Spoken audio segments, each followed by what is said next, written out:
Let me get the chat in. Alright, YouTube, we're back.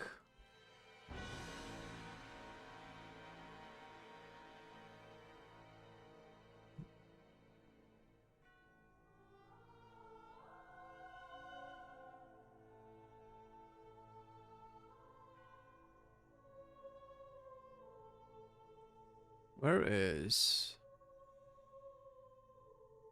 my post?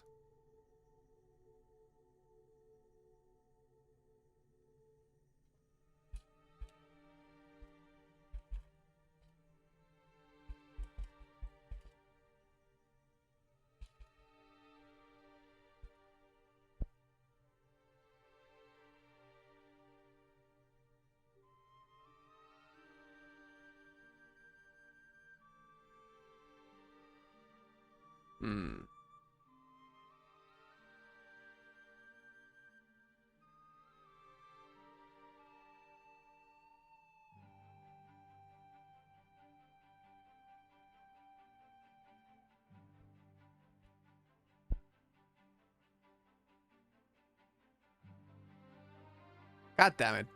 I didn't change the thumbnail. Alright, fuck it. We're live anyway. What's up, it's Hunter.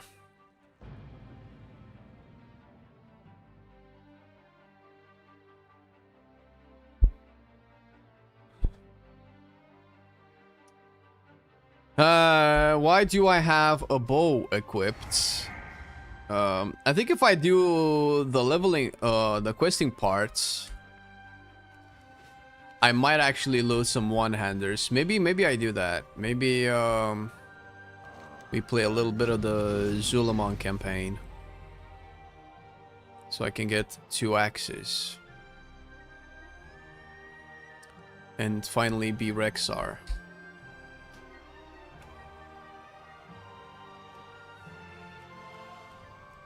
Okay, we unlock the dungeons.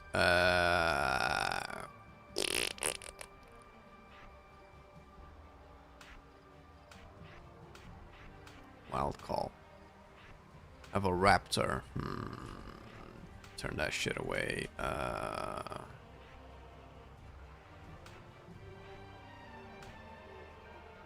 I have since Remix managed to acquire new key binding skills. What is this? This doesn't do shit. Harpoon. Alright. Okay. Okay. Okay. We have capstones as well. We have a lot of new toys to play with. Unnatural causes. Probably gonna play that. Cooldown of intimidation doesn't really matter. The cooldown of feign death. Interesting that we get these as a choice node. Alright. Gain crit strike from all sources. So this probably has something to do with flare, I guess. Okay. So we know that pack leader Stampede despawned. Let's see if they change Sentinel. I don't really want to play Sentinel, but maybe they made it nice. Sentinel seems a lot better as a hero talent. Really? Alright, well that's what I was actually about to check. Raptor Strike has a 10% chance to summon the aid of a Sentinel Owl that descends from the skies and applies Sentinel's mark to your primary target. Your Wildfire Bomb deals 80% increased damage to the mark. So this is just pure single target. Alright. Consuming Sentinel's mark grants you an absorb equal to 10% of your max health. Okay. Raptor Strike has a 10% increased chance to summon your Sentinel Owl. When your Sentinel Owl applies Sentinel's mark, reduce the cooldown of Wildfire Bomb. Oh, Wildfire Bomb cooldown reduction. Oh. An additional 15% of Raptor Strike's damage is dealt as arcane damage. Ooh. Okay. Oh, this is new. For 15 seconds after casting Takedown, which is the Coordinate Assault replacement, because whatever. Takedown is replaced with Moonlight Chakram. Are we getting Chakram back? Throw a Chakram blessed with Moonlight at your current target that will rapidly deal... Bro. Physical damage 7 times, bouncing to other targets if they're nearby. This is the Huntress unit from the Night Elven faction in Warcraft 3. I dig it. I dig this. Ching, we're getting it. It's a new ability. When your Moonlit Chakram expires, it summons an explosion of moonlight, dealing arcane damage to nearby enemies, damage reduced beyond 8 targets. Throwing your Moonlit Chakram grants 1 charge of Wildfire Bomb and has a 100% chance to apply to... Oh my god, Wildfire Bombs. Moonlit Chakram deals increased damage each time it bounces. Ooh. That's actually cool. Okay, we'll check the capstone in a second. Raptor Strike has grants 2% increased critical strike damage for 10 seconds. Ooh. Flame Fang Pitch damage increased by 15%. This sounds more interesting. Raptor Strike damage increased. Takedown duration increased. Kill Command grants additional 5 focus and its damage is increased. Maximum focus increased. Your movement speed is increased. Aspect of the Chira cooldown is reduced. Ooh. Enemy detection radius reduced by 10 yards. Get the fuck out. While in camouflage, your stealth detection radius is increased by 25%. Oh shit, that's so cool actually. Man, these are so cool. Sentinel's Mark further increase the damage of Wildfire Bomb. Blech. Takedown summons your Sentinel Owl and your chance to summon your Sentinel Owl is increased by an additional 10% during takedown. Blech. Lunar Storm. When Sentinel's Mark is consumed, it summons a barrage of lunar missiles, each dealing damage. Okay, so they definitely changed how this works. And I definitely like this more than anything.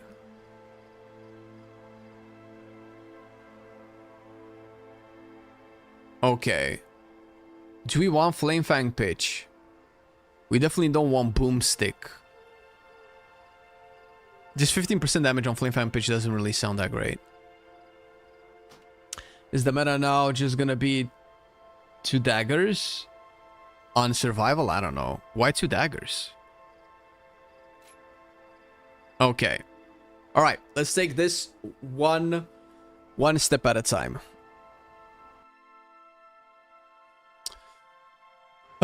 New talent tree. Starts with kill command.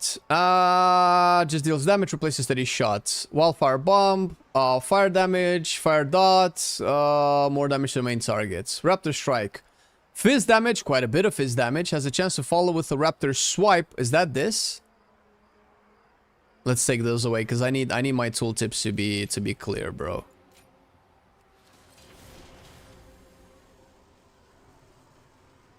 Don't we play both? I don't know. Do we? We don't play anything right now. There's nothing. There's no meta right now. We're in alpha. There's no rules. You can play whatever you want. Okay, so baseline Raptor Strike just does damage. Alright, so every other change that we've seen is just from the Apex talents. Okay. Guerrilla Tactics. Okay, that's the same. Your damaging abilities provoke your pet to attack, dealing... Okay, so whenever we use a damaging ability, the pet strikes for quite a bit. The more haste we have, obviously, the better this will be.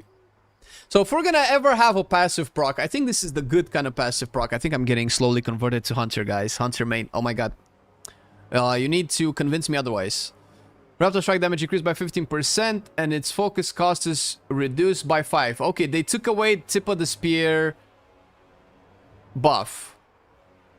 So this just improves Raptor Strike, that's it. Okay, that's kind of boring, but sure. Lunge. Damage of your auto attacks is increased. The cooldown of Wildfire Bomb is reduced. That's so boring. I thought for sure they might add like a melee range. Ugh. Alright. Flanker's advantage. Kill command grants an additional 5 focus and its critical strike chance is increased. Boring as well. Okay, terrible. Have you tested the Blood Decay rework? I have not. Are those changes impactful? I know fine-tuning is on its way to... The thing is with tanks, bro, we'll need Mythic Plus. Like, with tanks, you'll never really know until you're taking damage that can kill you. Nothing can kill you right now. Because we don't have Mythic Plus. Nothing scales high enough for you to die.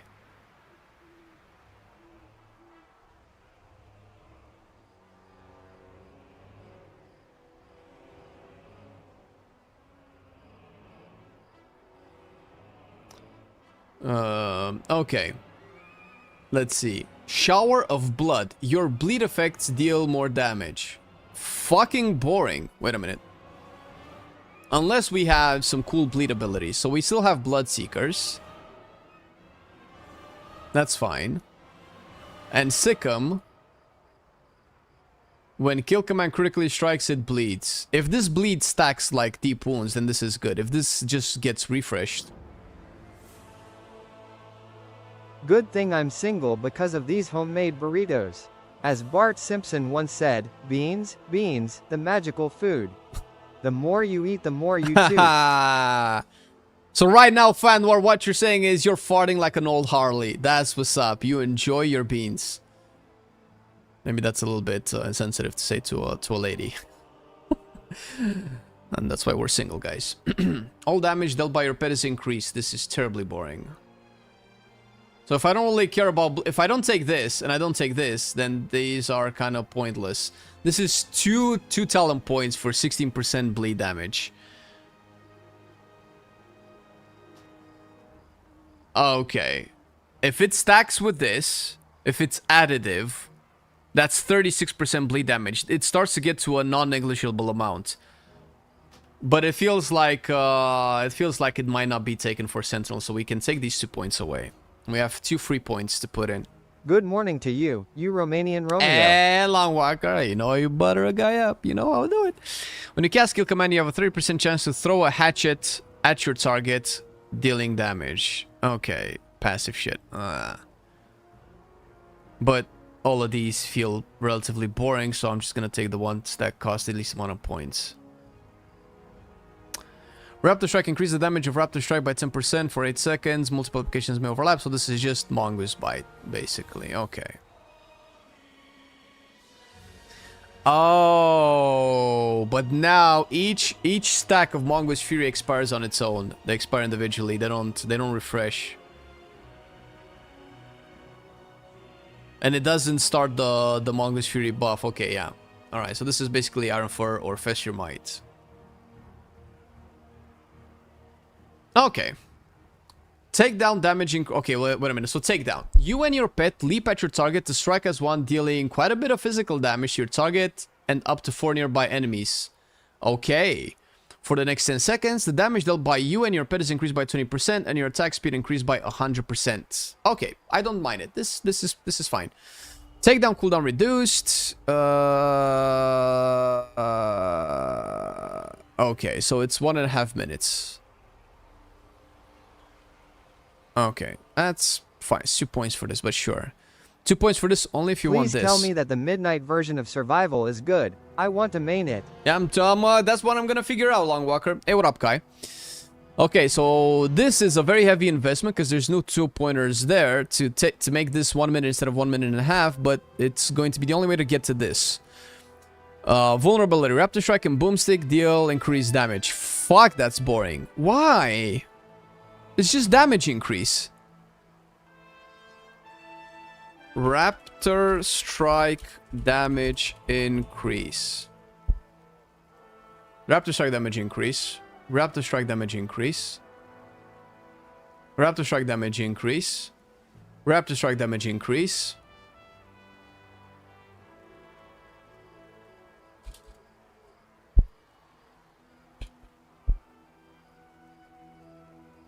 And this is all Raptor Strike damage increase. Okay, it's maybe one too many, but fine, sure, whatever. Outland Venoms. Each damage over time effect on a target increases the critical strike damage they receive from you by 4%. Okay, how do we have more than one damage effect?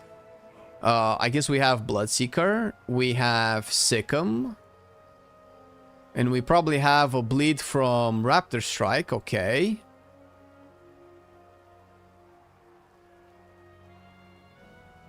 And now we have colored bombs again. We'll get to that part again. 2 against many. Strike as 1 generates 2 additional damages to additional enemies. And his damage is increased by 15% for each enemy it strikes. Okay. That's different. 2 against many. Strike as 1. That's nice. Okay. Now let's go on to this side of the talent tree. Each stack of Mongoose Fury also increases the damage of strike as 1. Okay. Interesting. So there's a lot more synergy going into this. Bloody Claws. That's kind of cool. Wallop. Gaining a stack of Mongoose Fury has a 20% chance to increase the damage of your next Raptor Strike by 50% more Raptor Strike damage. This sounds way more interesting because this actually implies a decision to be made in your rotation. People like their percentages. That's why we got the Dragonfly talent tree in the first place. But that, I mean, that's still better, bro. It's still better than the Shadowlands one. All right. This is not too bad. A proc where up to strike hits harder. That's, you know, sure. I don't know if this necessarily changes your rotation, but it does feel like 50. When we get to stuff like 50%, that's cool. Wildfire Bomb's periodic damage is now a bleed. And then this makes sense. All fire damage dealt is increased by 15%. Okay, so you can either be a bleed or a fire damage spec. Okay, this is interesting. Neither of these have anything to do with Sentinel, though.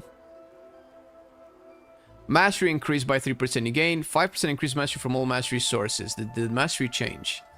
You and your pet deal more damage and take less damage. This bonus is increased by 100% when you're within 25 yards of each other. I assume the damage reduction stays 3%, but the increase in damage is higher. I don't know what this is supposed to do. Hatchet Toss. We still have this. Why do we have Hatchet Toss? It's cool. I want it. But why?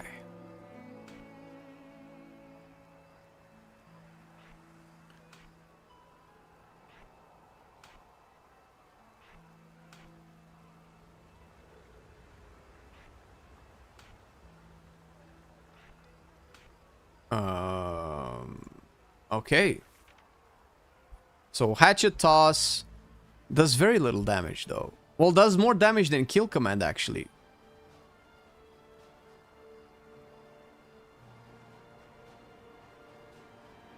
So I'm guessing Hatchet Toss is for when you're not in melee. Okay. If this is like, oh shit, you cannot be in melee for Raptor Strike and Aspect of the Eagle is on cooldown, Hatchet Toss. It's not that bad. It's a filler ability, I guess.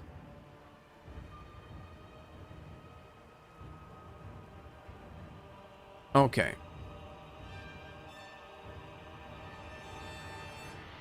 I don't know if I need fire damage if I don't go to Flame Fang Pitch. We'll see how we go. Improve Wildfire Bomb, 12% increased damage. This is so boring, but we need it for here. Okay, let's see. Why do we want to go down here? Throwing a Wildfire Bomb increases your critical strike damage by fuck. Okay, that's probably really good. Okay. Okay, well, scratch that. Having Wildfire Bomb resets is actually interesting now if you have lethal calibration.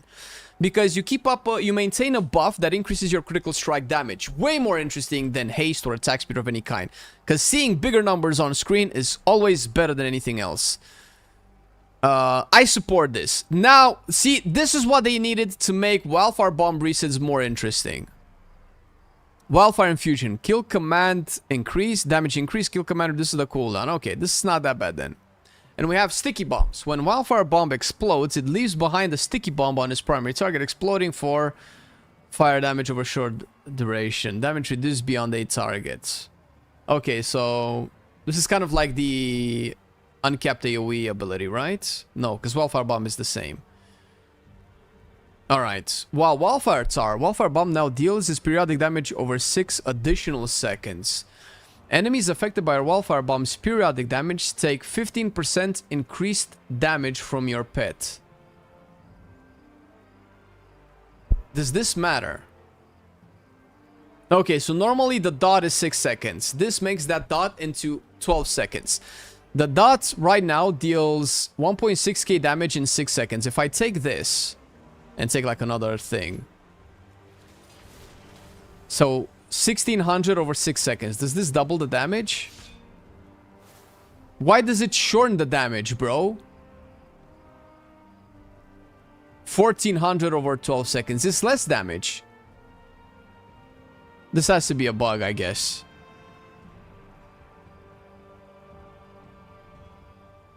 So if I take this and put it into... Oh, no, because I took a... Never mind. Because I took away this point. Never mind. I'm dumb. Okay. So I put this point back.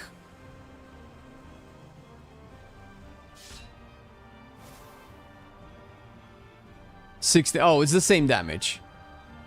So this does not increase the damage of Wildfire Bomb. It just stretches it out, which is whatever.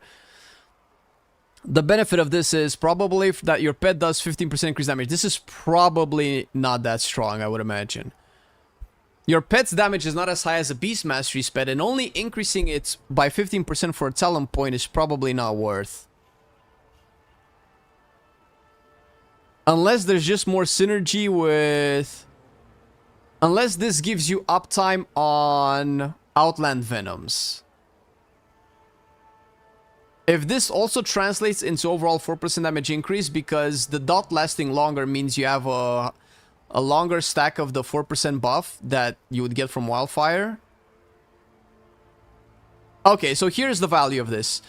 If you can maintain 100% uptime on the Wildfire Bomb dot without this, then this is a pointless talent. This is a DPS loss. So we're going to try to play without it and see if we can maintain 100% uptime on Wildfire Bomb. We can even test this at a training dummy, I guess. What's Lemix? Is that the operating software? Can WoW be played on it?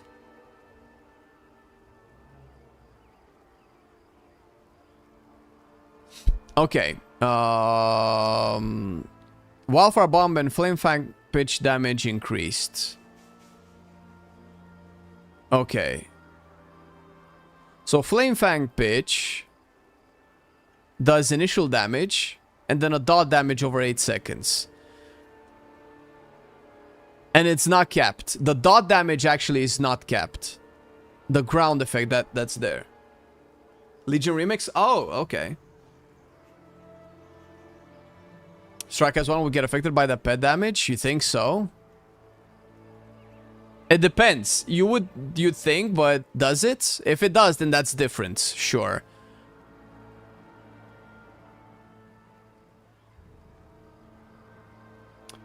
I have said this, but I think it's an awesome guitar you have there. Also, thank you for all the awesome content you're doing, Flame. Also, really hyped and excited for Midnight Hunt series. So appreciate it, Leslie. It's an okay guitar. It's a very cheap guitar. The sound it makes is very cheap, but it does its job. Teaches me how to pull some strings, pinch some strings. Okay, so this just plays into Outland Venoms again, which is weird that it's called Outland Venoms, but you have no more poison.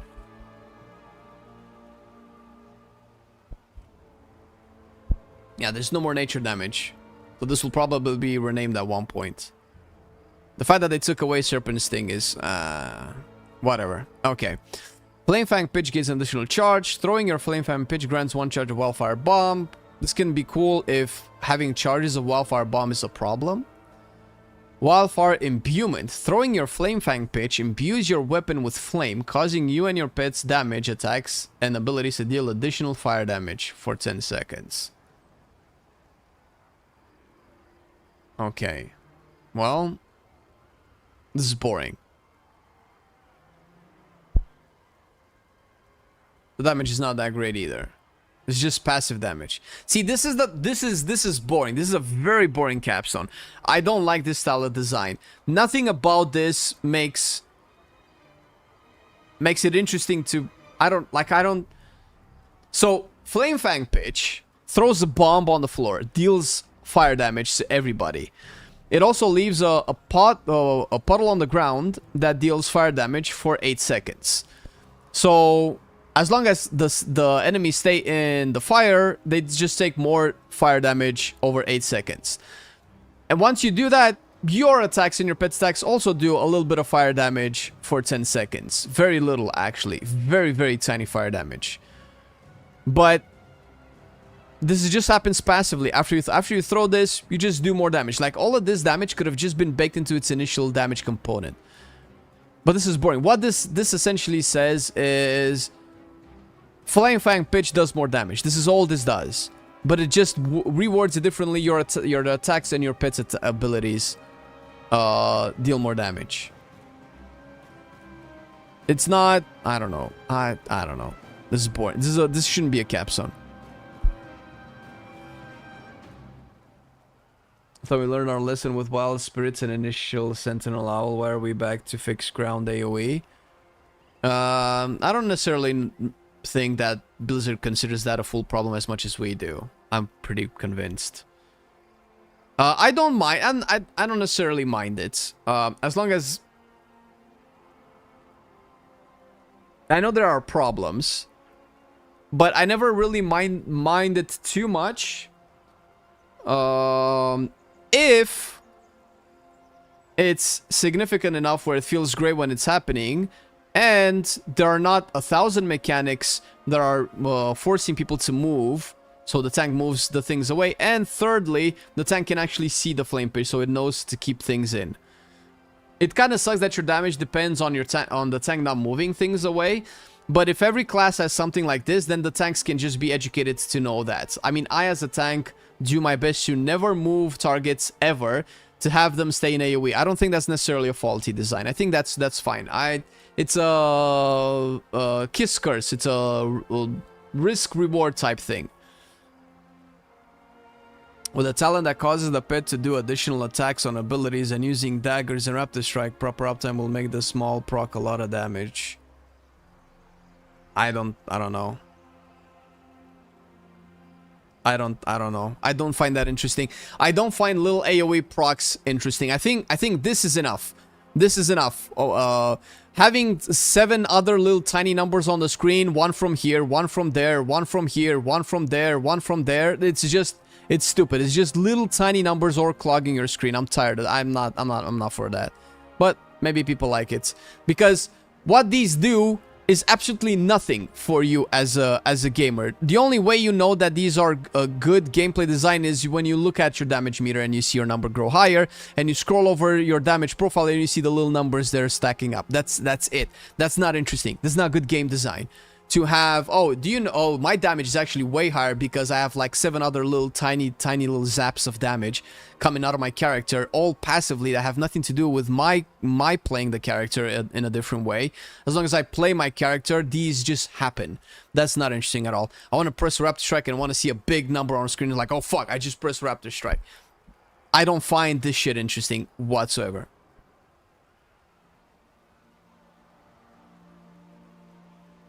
Foxy in the flame patch as a tank from a tank POV, just clutter. Maybe. I don't mind it that much. How is Fury Alpha? I might miss the gameplay. You didn't miss the gameplay. Was okay. Let's actually change the title. We didn't change the title. Jesus. Survival. Duel.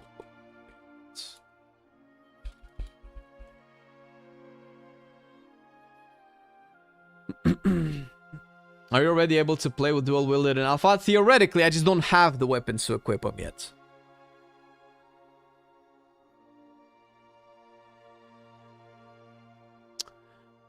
I understand what you're saying, Patrick. I just feel like this just makes sense to light the ground on fire. That's just a mechanic that makes sense to exist in a world where you throw bombs. Having the ground move or anything like that, that's silly. If they make this AoE big enough where people can move and have no problem with that, sure. Your concerns are absolutely legitimate. But completely killing those types of mechanics seems very boring to me. Survival is not moving in Affliction or Shadow Priest style. No, these are not dots defining your playstyle. This is just additional damage. These are just like enchant procs or maybe trinket procs. This is like your character occasionally does extra damage. It's boring. It doesn't. All right. Right, Boomstick. So this is basically Fury of the Eagle. It's just a shotgun. Way cooler. Your Boomstick damage is increased when striking a single target. Each additional target reduces this bonus. Okay, so this is for bosses. Each time you fire your Boomstick, gain a stack of Mongoose Fury. Okay, this is actually kind of cool. Each time you fire your Boomstick, reduces the cooldown of Wildfire Bomb by 4 seconds. This is whatever. Okay, so my thing is, if you play Boomstick, oh, it's physical damage, it's not fire damage. Okay, that's fine. Because if Boomstick would be fire damage, which would make sense, or kinda, then this would be 100% locked in all the time, because this is already locked in if you go there. So I don't know when you would use Shrapnel Bomb. I think Shrapnel Bomb... I think for Sentinel you have to play Flame Fang Pitch. I'm thinking. Because Pack Leader has... Your bleeds are stronger. And you'll always pick this. And it sounds like you definitely want Shrapnel Bomb to add more bleeds, because this would also increase the dot your Wildfire Bomb does. Meaning that with Pack Leader, you'll probably always play Shrapnel Bomb. So if you always play Shrapnel Bomb, you can play Flame Fang Pitch, but you're not going to do as much damage with it as possible since you're not taking this. So I'm thinking that maybe the time to play Flame Fang Pitch is when you play Sentinel with a lot of AoE ground things. But I don't know how deep you would go into it. Maybe we don't play Boomstick with Sentinel. But Boomstick sounds so cool. Because we definitely want to play the Apex talents. Raptor Strike has a 25% chance to trigger a Raptor Swipe. So this is basically Carve or Butchery. And also gets you focus. Okay, that's a nice little feedback. During takedown, your chance to trigger Raptor Swipe is increased to 50%. Raptor Strike and Raptor Swipe damage is increased. Okay, so this is probably like 100%. What if we don't take Boomstick? So we're gonna have Apex talents. Well, realistically, we're gonna have all of the Apex talents enabled at max level. So right now, at 63, I think we only have one extra talent. So realistically, this is how...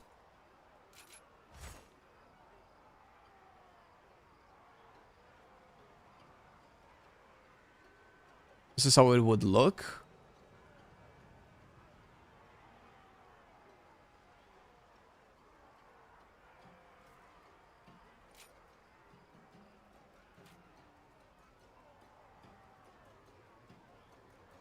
This is single target, probably. I think this is the replacement of quick shot or whatever it was called. Whenever you use stuff, you have a chance to fire like an arcane shot at your target. I think that's what that is. This is locked behind Sikkim. I don't know how I feel about that. Because Sikkim is also locked. I don't think you're ever gonna take this. This is so expensive.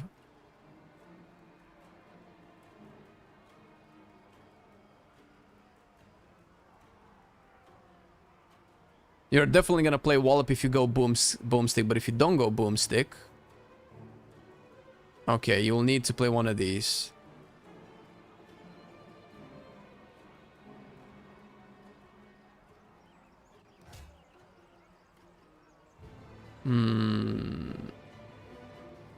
So I could take this. When Wildfire Bomb explodes, it leaves behind a sticky bomb, dealing fire damage. And I play fire damage. I can still take Boomstick if I want to. And this is just this just deals damage. And this is pure AoE. This is single target.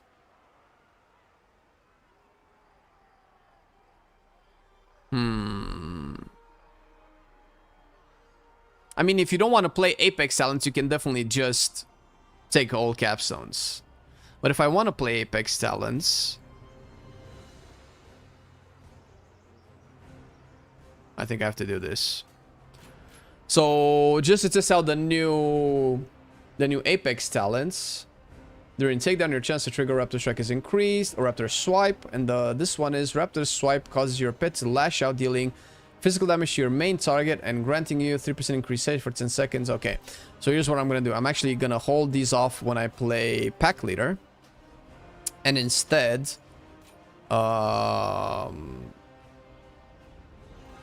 maybe go Boomstick and test out how Boomstick plays.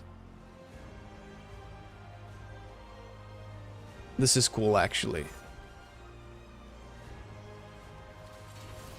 Alright. This is at least gameplay impacting. I am fucking really feeling the new survival. Is it weird?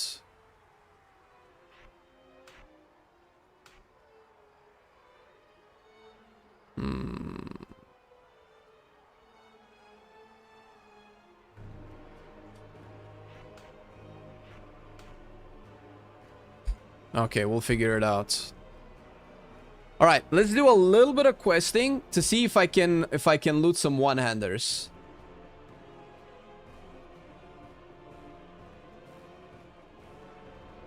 That could be it. That's a good point, Red. If assuming that they're both talented equally, right? That they're both tuned equally. All right, let's play a little bit of the questing. I also want to not look like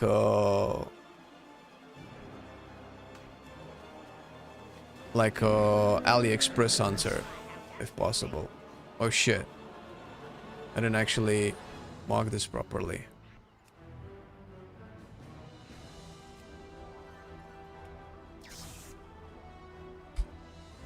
All right. This looks terrible. I have been made to drink water. I shall drink the water.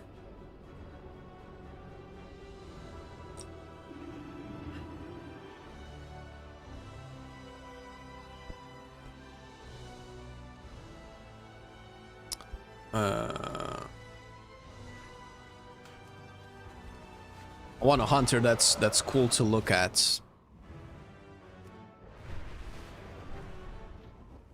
Wait, where's the barber's on the other side? Never mind.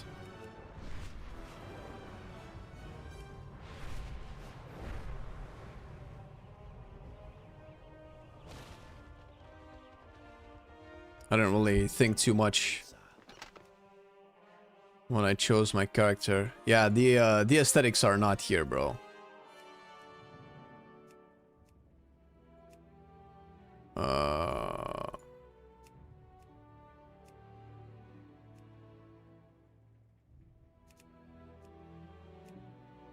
Alright, this looks cooler. It's way better. We actually look like a troll now.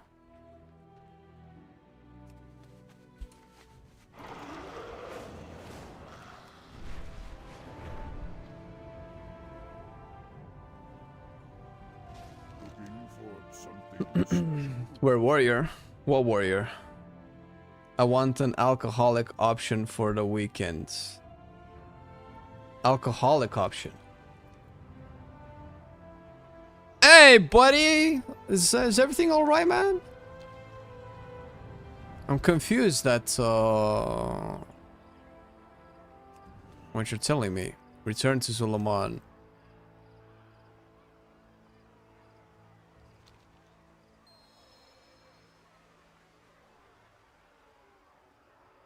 Destroy the Amani. Oh, hello. Sow chaos for the glory of Oh, damn. Oh, shit. Shit's happening, dude. Boom, boom. Yeah. The chakram. Oh, look at the chakram, dude.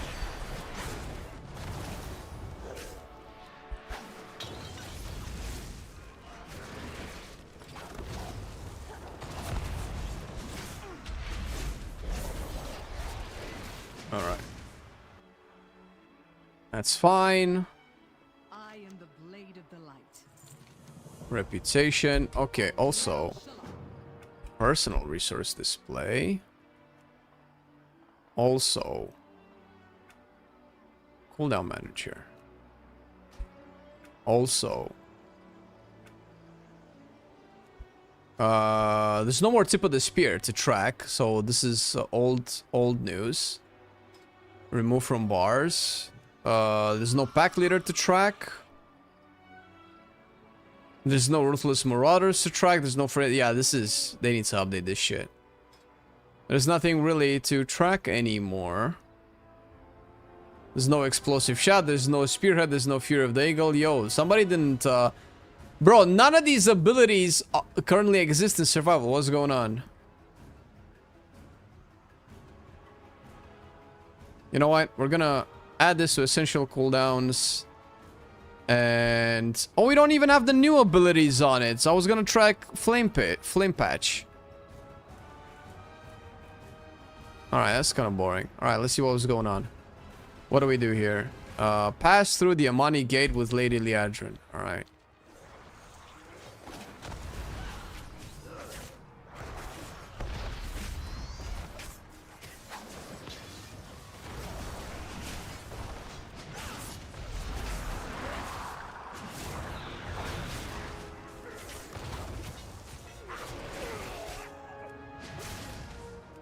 I cannot tell. Hatchet toss. Hatchet toss. Hatchet toss. Hatchet toss. Hey, I'm a range survival again, dude. Look.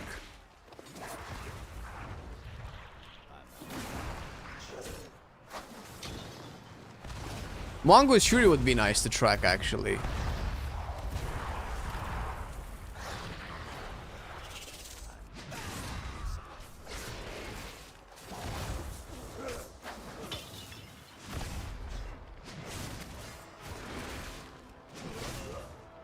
Okay. Oh, but if they took away Mongoose Bite, that means the Mongoose Bite animation is gone too, and that kind of sucks. Because that's so cool. Nah, things are dying way too quick. I think I still need to do a dungeon.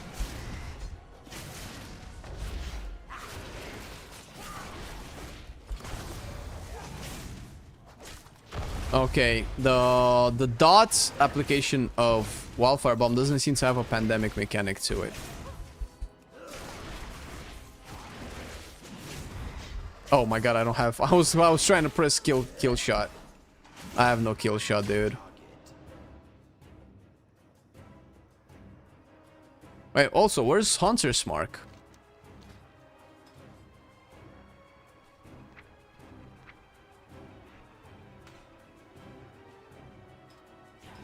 Oh, Hunter's Mark. Oh shit, it's there.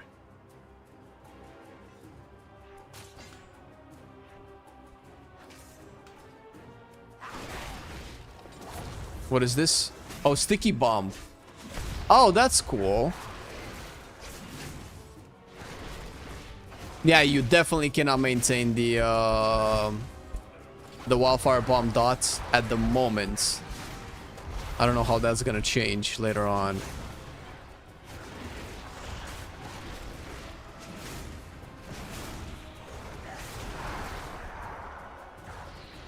Oh, that's not what I wanted to do.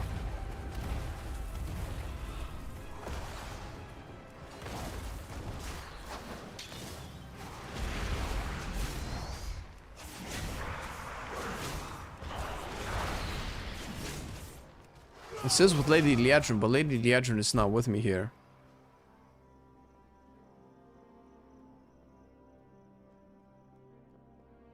Oh, like that! Alcoholic instead of water. I don't know, man. It would be fun to be able to do it one time, but I don't think Twitch would be fine with it. Also, I get drunk way too easily. That's fun for you guys, not very fun for me.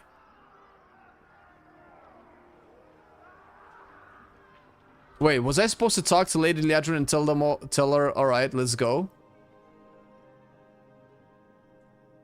I can't attack that. Oh no, I'm fucked again. All right, time to not play the character for a few more minutes. Yep, Alt F4 it is. Alt F4 baby.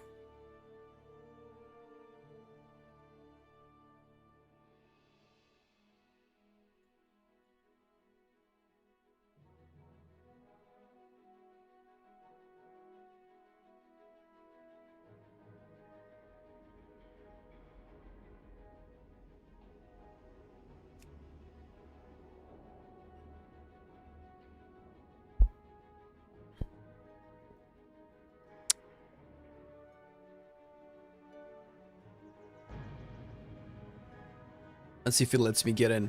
This is the crucial point.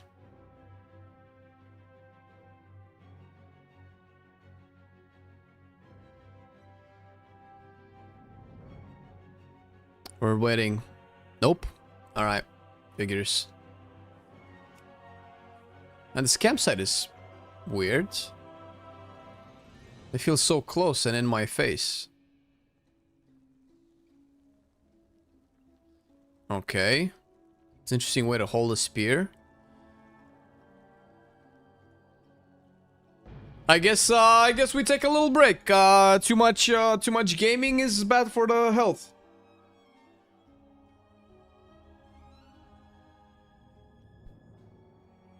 Yep, no, it doesn't work.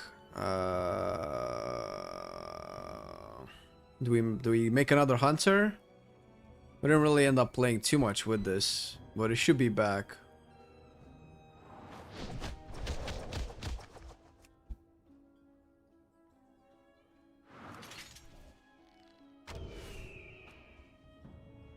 Yeah, the cosmetics are pretty poor.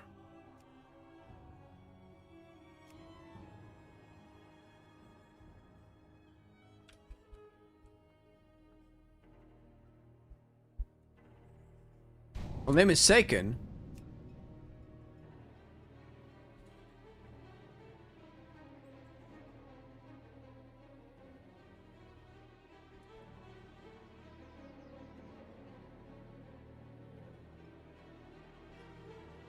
This is Seiken too.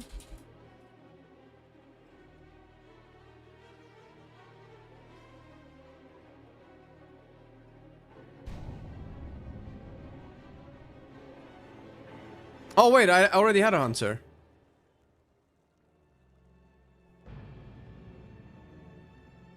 I have so many hunters. Almost as if this issue keeps happening. Oh god. Ugh. Profiles, please.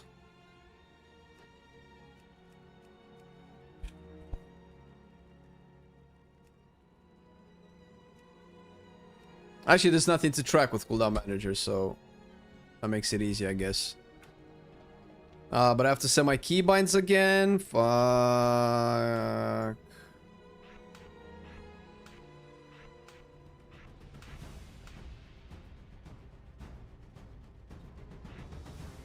Muzzle.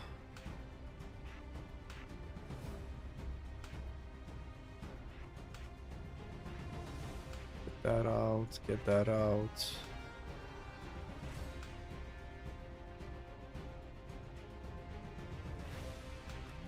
Okay. Well, we can make the pack leader. We can make this the pack leader, actually.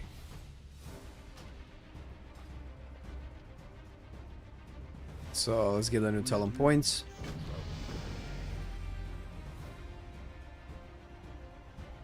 What were your thoughts? There are no thoughts yet. I haven't been able to play it yet. They're actually way more positive than I thought they would be.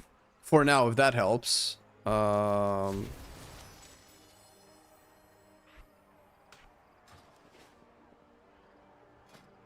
I'm yet to actually develop any actual thoughts. Since I couldn't actually play it.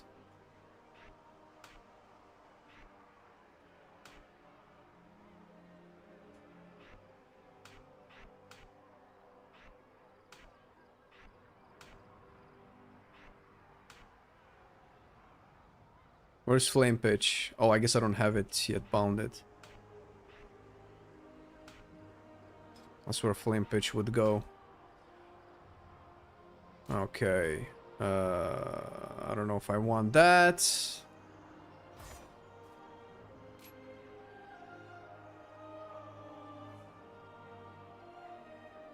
Take this away, put it there.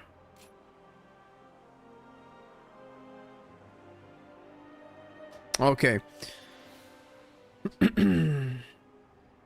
Jerome from season 1 geared to resilient 13s this weekend, Monday off work. Do I have the ambition to queue 16s? I mean, you've done a lot of the work, man.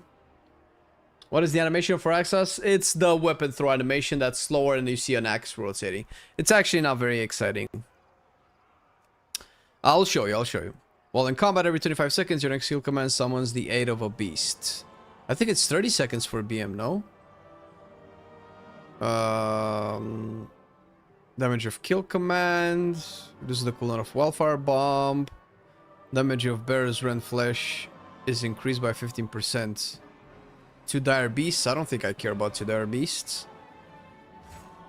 Bleed damage increased, obviously. Mastery increased. Raptor strike damage increased. This is the cooldown of pack. Wait, BM doesn't have this option. Does survival have it now?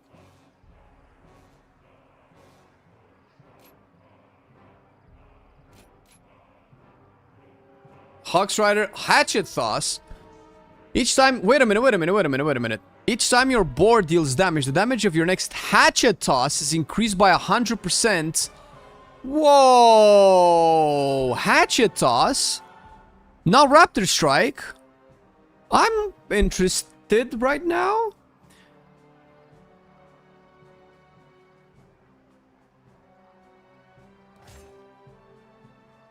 I'm hatchet tossing.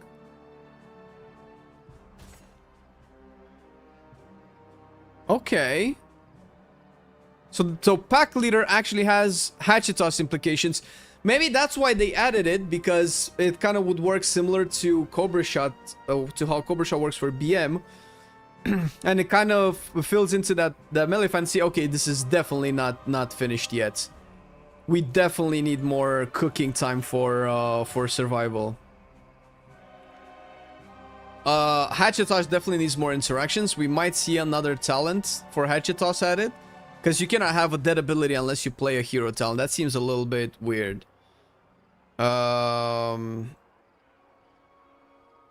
Okay, now we want to go to the bleed side.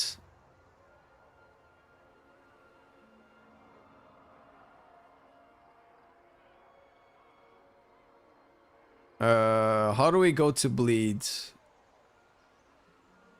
Because we need a lot of bleed talents for it.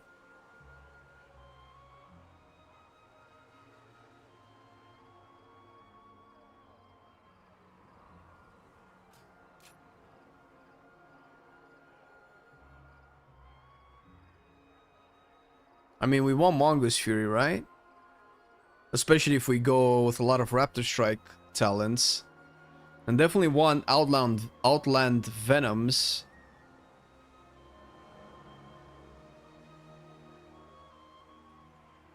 Maybe we don't care. Maybe we play an... Yo, let's not play Wildfire Bomb at all. Let's not fucking give a fuck about Wildfire Bomb. Can we get rid of as many Wildfire Bomb talents as possible? Never play Wildfire Bomb. Fuck you. Please, please. Wild. Fire. No, it has Wildfire Bomb talents. Fuck. We cannot get rid of Wildfire Bomb completely.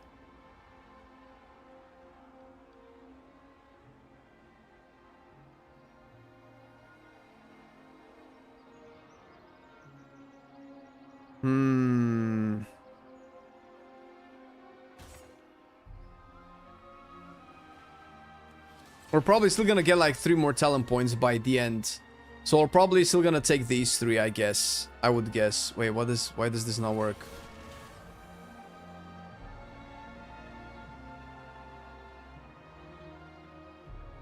Does it not like me taking those? Nope. Am I bugged? No? No? This works. What does it not like about my talent choices, bro? Does it not like me taking Apex talents? No, it just it doesn't... What the fuck?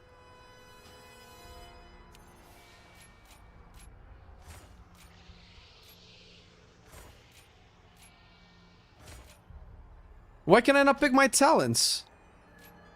Maybe don't take Boomstick talents, but I want Boomstick talents.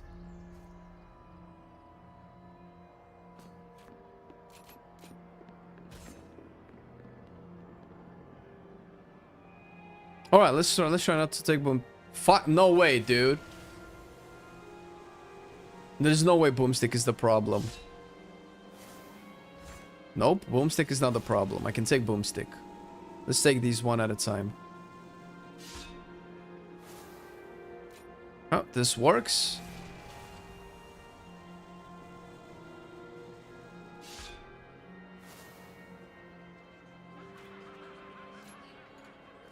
Okay, no. Oh, we've hit a snag. Is this it? Is it that talent? No. Is it not, does it not like me not taking guerrilla tactics?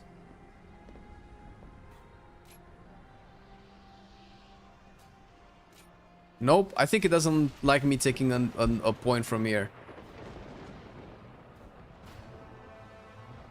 They're gonna remove the cap. They're not removing any caps, brother. It's fine. Don't you worry your pretty little head. Okay, then can I take this point then? Okay. Yeah, the bug is around here. They don't like me taking points from there.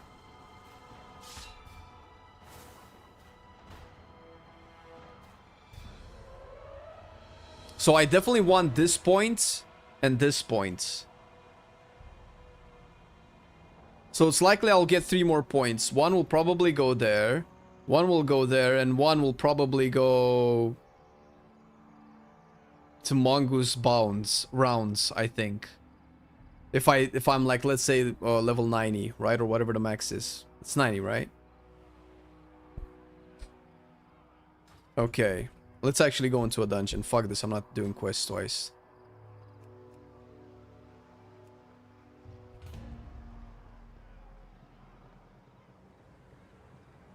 Yeah, I did answer you, bro. They're not removing AoE cap. Relax. It's there to stay.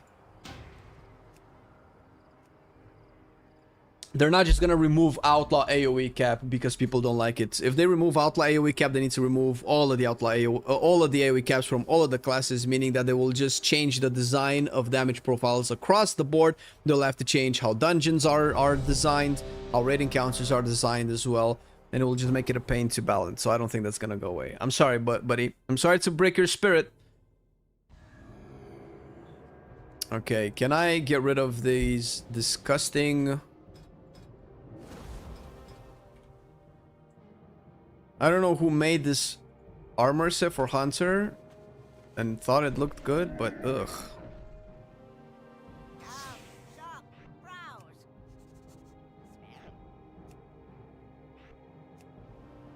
I'm not gonna undress her. I'm a gentleman. Let's record this. Okay, let's see what's going on. So the purpose of this is to spam as many Raptor Strike as possible. Hence why ideally I never wanna have to press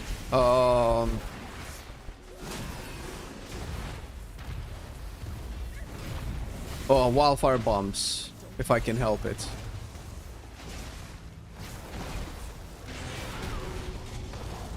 Hatchet toss. Alright.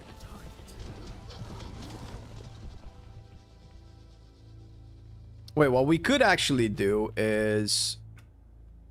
we could actually track all of this.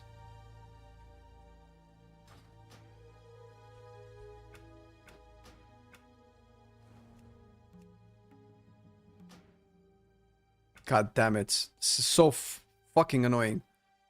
Alright. Remove from bar. We'll keep that. Remove. Oh no, we can keep this actually. Assign.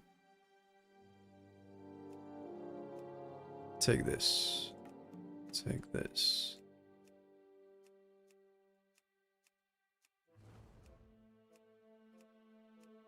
Okay. What? That's way too big, bro.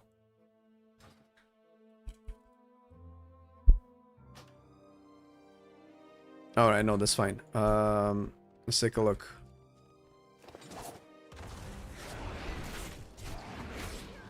Okay, we have Mongoose Fury there. That's nice. Wait, how is it trackable? I thought that shit didn't track it. Okay, we got the bear. We spawned the bear.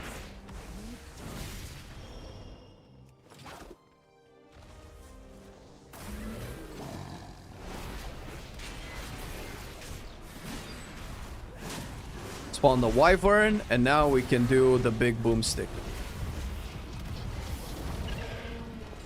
Big raptor strike. Ooh, that was a big raptor strike. Okay, so now we have Foxrider, now we have the Axtos. Look at the Axtos. Bam! They need to improve that animation, but that would be cool. You know what they need to do? They need to make the Axtos do more damage the further you are from the target. So you can do like a bam, leap down, Axtos, and then leap back in. That would be cool. But that's probably way too complex. Just joined the stream. Is still a 3-button spec for most of the gameplay, because this was what I was hyped for, then insta disappointed. You were hyped to be a 3-button spec? It's not a 3-button spec. If that's what you were hoping for, I'm sorry.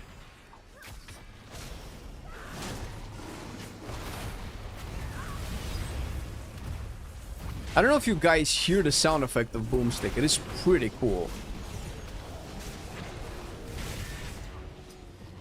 Okay, so now we get the boar, Axtos, bam. That's quite a bit of damage actually. That's more damage than the initial hit of Wildfire Bomb. So Axtos, when buffed by the boar, does more initial damage than Wildfire Bomb. That could be a relevant amount of damage, actually. Wait, why am I in combat? Alright, there we go.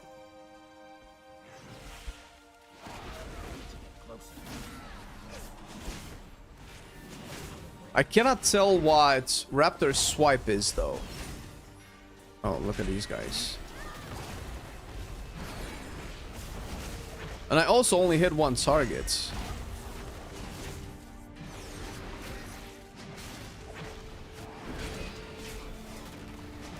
Raptor swipe needs an actual animation. Maybe like the butchery animation. At least. Is this now the new survival? I mean, the one that I cooked up. I want to take bombs off of my bars as much as possible, but it doesn't seem like that's gonna happen.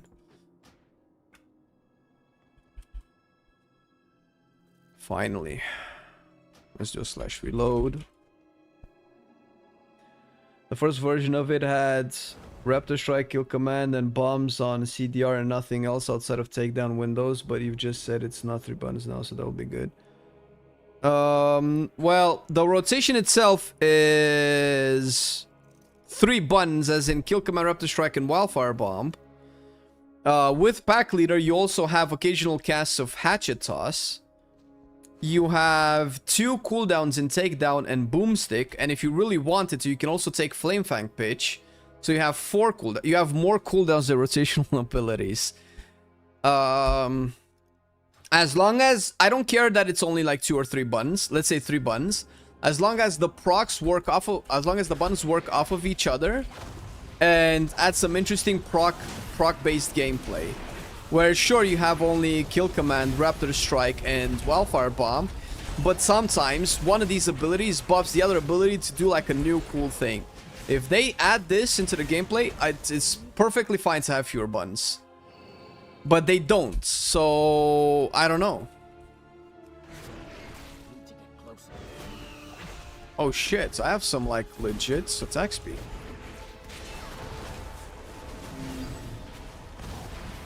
And to be honest, playing with like way fewer Wildfire Bombs feels already so much better.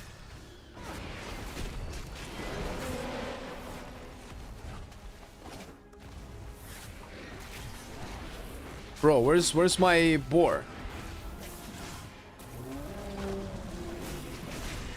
Bear? So my bear is gonna come in and then just fuck shit up? I couldn't tell that shit was fucked.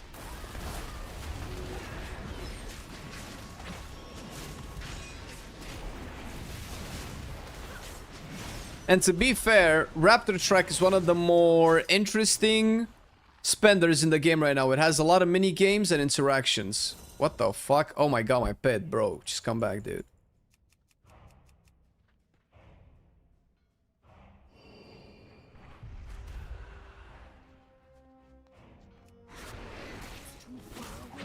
think you're right. If it wasn't so much the 3 buttons, it was more that it didn't have many procs. Yeah, we don't need like auras to track, but like the way that Apex Silence works, Raptor striking sometimes makes Raptor strike deal big AoE damage.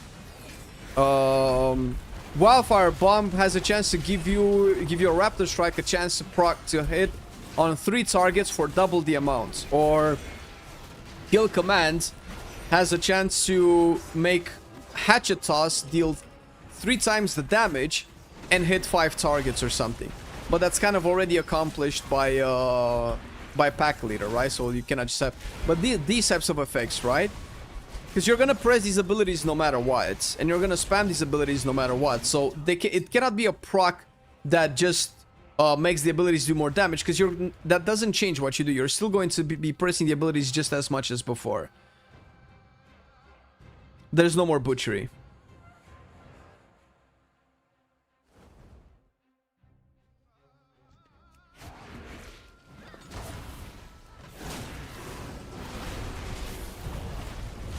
I mean, Boomstick, fucking trucks, dude.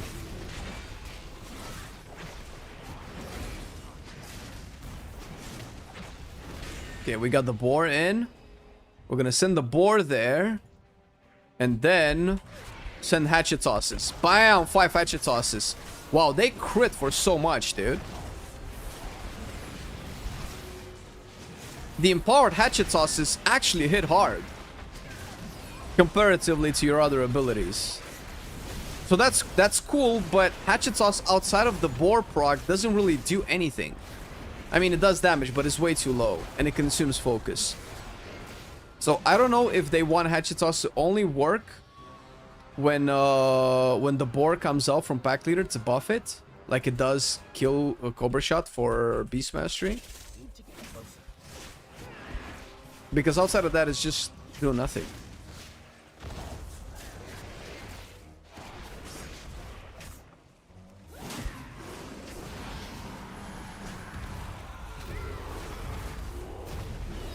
Horse. Look at the stampede!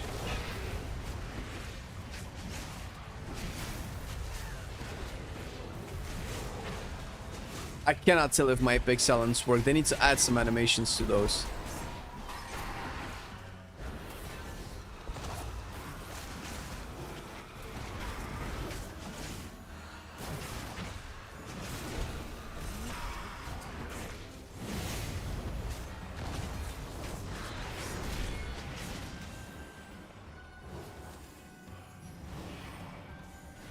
Wait, who am I in combat with? Oh, Jesus.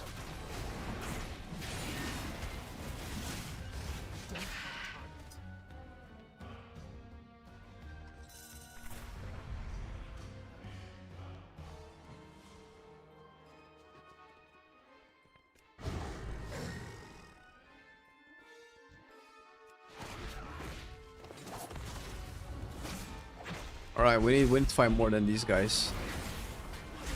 Or maybe these are the guys that we're fighting. Big Bear and Boomstick. And the Stampede is going through the ground. Alright.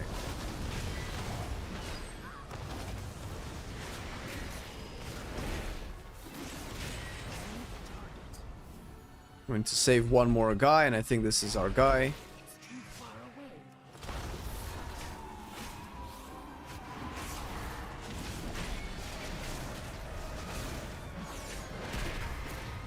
Toss. Wait, wasn't the board supposed to do like a second pass through the targets? Is it just like one pass?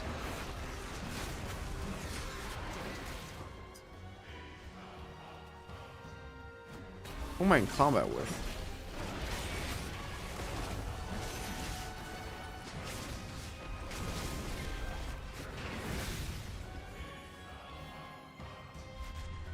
We freed them all. Are able to dual wield yet? That was initially the goal, is to quest a little bit so I can loot some dual one-handed weapons, because I don't have any one-handed weapons to test. Yeah, take my shotgun blast to the face, dude. Yeah, axe toss. Yeah, the boar doesn't charge twice. It only charges once, but it charges twice for beast mastery. Is that just a beast mastery thing?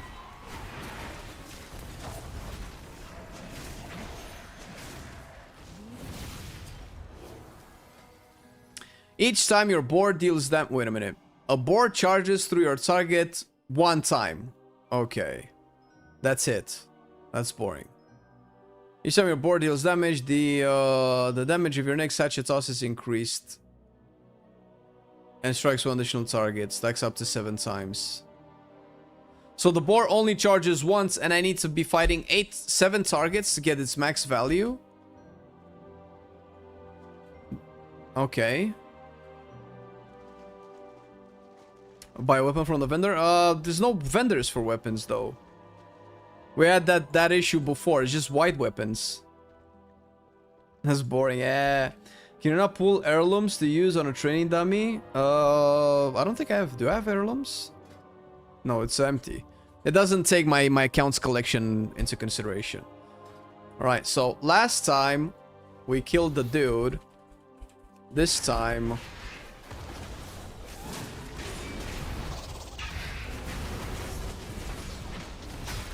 we're gonna be on this guy.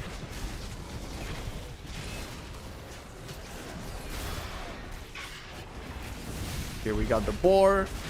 We're sending it. The boar only charged once. Okay, so then I don't need to, like, spend it right away. Oh my god, it went away. I lost my stat. Wait, how long does that last for?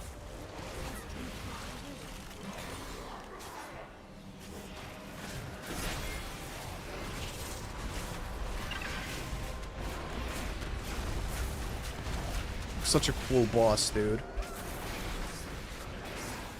Freezing traps, barrage, flanking strike, flanking spear. There you go. Uh-oh.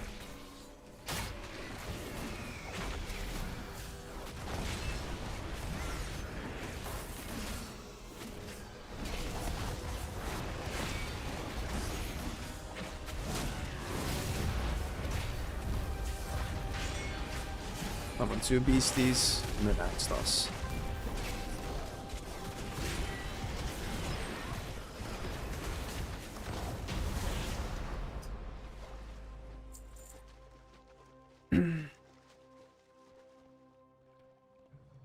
Boomstick is it's AoE. It's single target when he takes shell shock, because it makes the single target damage 40% stronger. Boomstick is big AoE burst. It's a lot of damage. Which, I mean, it's called Boomstick, right? So... hey, what up, Sheriff? Doing just fine, man. A little bit salty, but all good. No actual recap of survival so far. Since I'm still testing it. Hang on for, I don't know, 30 more minutes. We're gonna get beads for trolls. Beads? What's beads?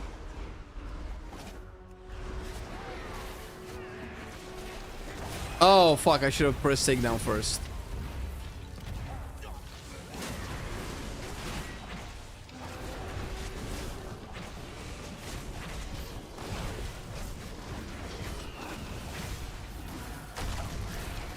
Okay, so...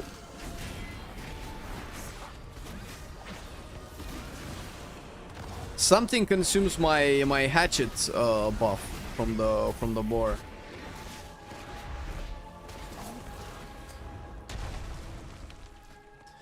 I think it's this thing. I think quick toss consumes this, which means that you actually never really have to press hatchet toss. Which means hatchet toss is kind of a useless button. They need to revise it a little bit.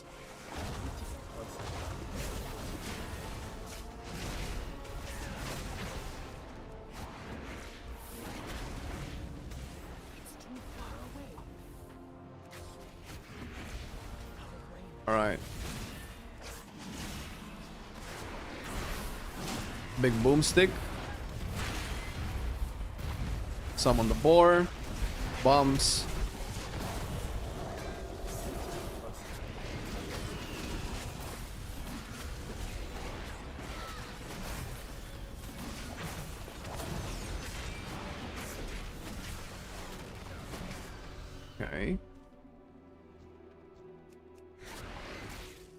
So that was a hatchet toss.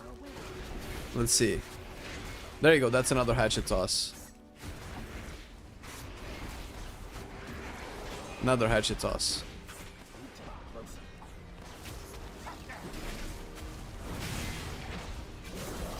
But I kind of want a reason to press the actual button, though. They could make something like this, right? For every Mongoose Fury stack you have, Hatchet Toss does X more damage. And it consumes all of your Mongoose Fury to deal that much damage. So you could say, I don't know, each Mongoose Fury makes Hatchet Toss deal 20% more damage. Wait, how much does it improve for... Yeah, at least 30% more damage. Because otherwise you lose the damage on Raptor Strike. So then you just build, build super quick, many Mongoose Fury stacks, and then boom, instantly consume them with Hatchet Toss. I think that would be like a cool, that type of a change I would like to see for these abilities, right? Where they can synergize a little bit with each other. Oh god. Oh, nice. Hunters, baby. Oh, I sent my pet to the wrong one.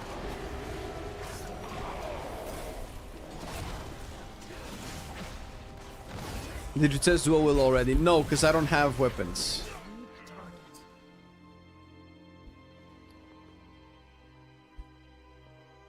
You know what? After this dungeon, I'll go to a vendor and buy 2 white weapons.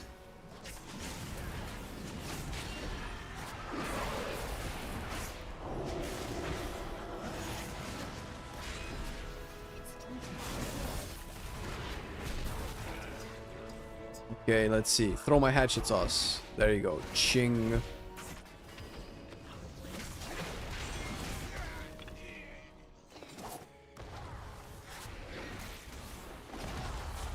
Boomstick, baby. Boom. Boom. Boom. Ah, that is actually satisfying. That's way better than Fury of the Eagle.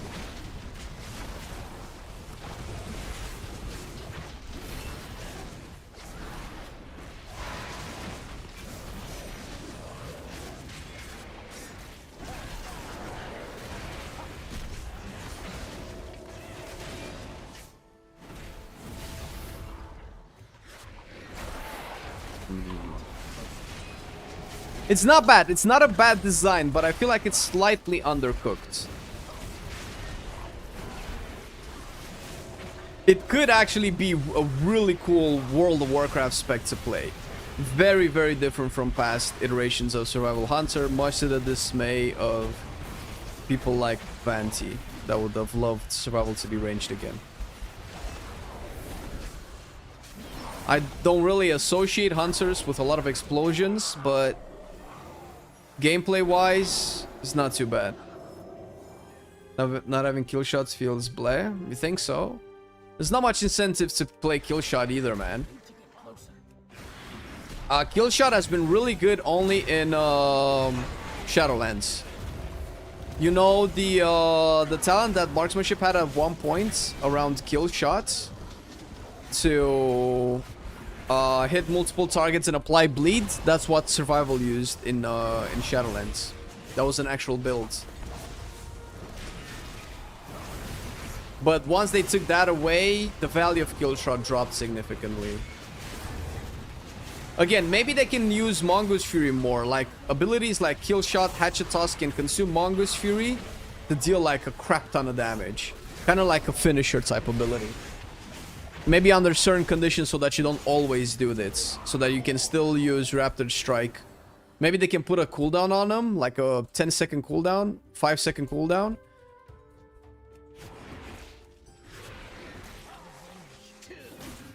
I don't know if that's complicated for people, but...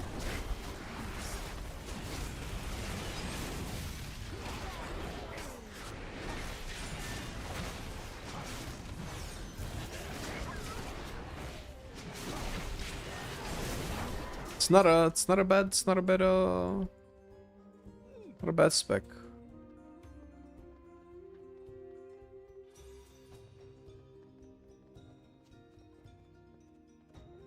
Wow.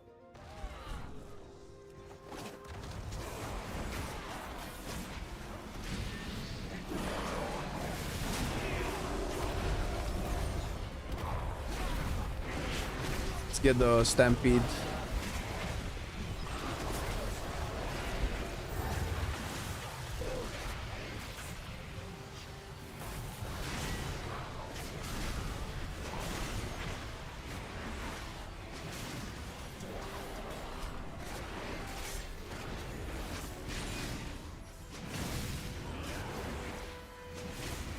Well, the thing is if they want kill shot to be a marksmanship thing, I can get behind that. Okay, they only want kill shot to be a marksmanship stuff because it's shooting a big hit from range. That's basically marksmanship's identity. Fine. Survival doesn't need to have execute, but do a little bit more with what you have so far. Maybe hatchet toss can do execute damage. The target is below 30% health. Hatchet toss does triple the damage or something. I don't know.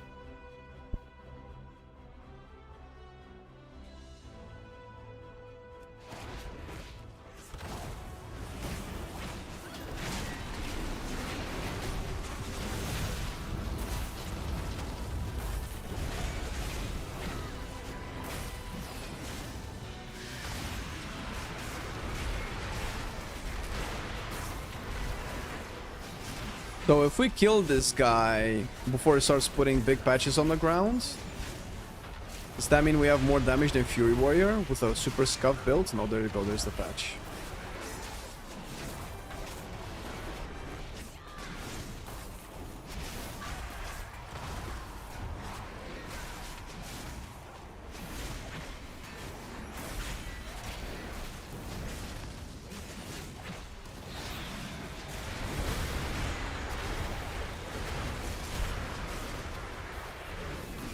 Man, this tank is moving so chaotically, dude.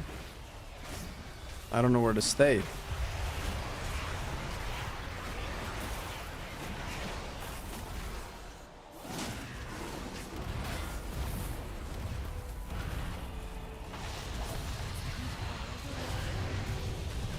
Okay, so we still got to this point, but I feel like it has more HP, maybe? Man, if it ends up doing this mechanic while in the puddle, this will suck ass.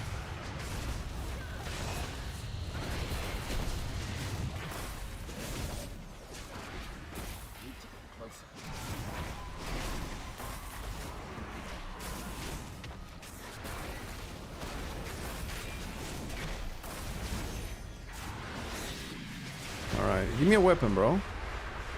Do these dungeons drop any weapons? Two-hander, ranged, one-hander.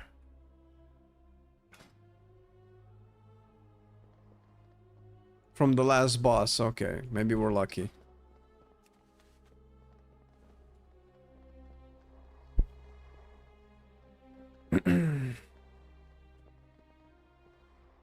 Big Wig's also gone. Biggest leaders, I don't know. No add-ons currently work on Alpha, bro. But I assume they will be gone. Yes, those would be the first ones to go. That and Weakars. They confirmed it as much.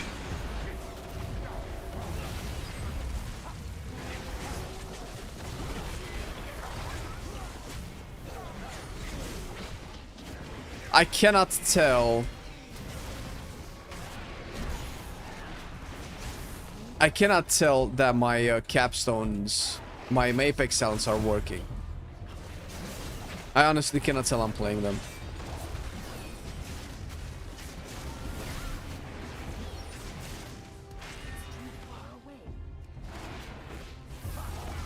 Ow.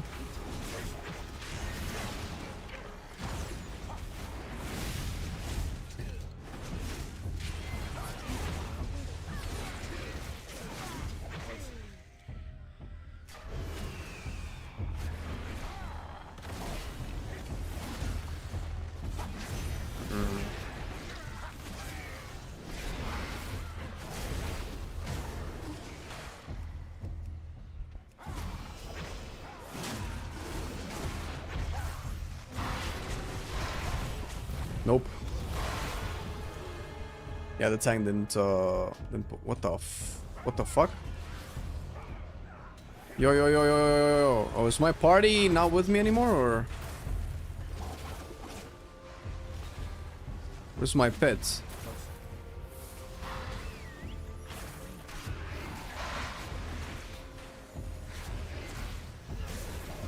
So the NPCs are still here. I just don't see them on my screen.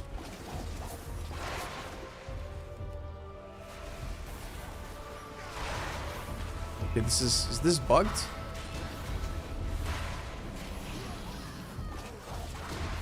I'm also not getting heals.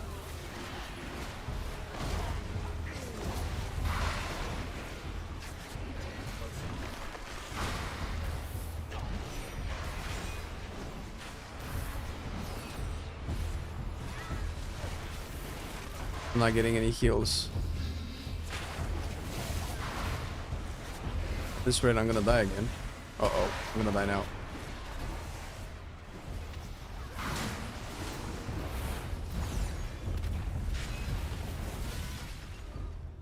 Okay, maybe now I can reset. No, it just keeps putting me back here. Okay, they're coming back, but...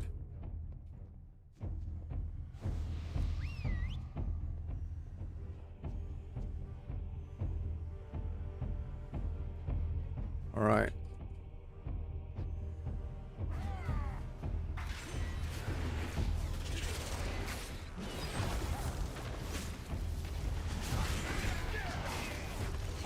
I just have to not take any more damage. Oh my god.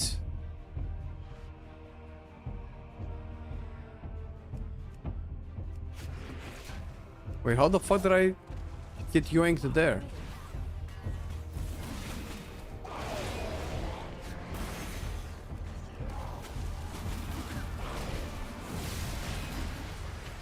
I cannot attack. I cannot attack.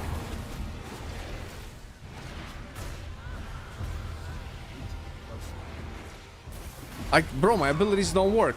Ah, fucking Christ, dude.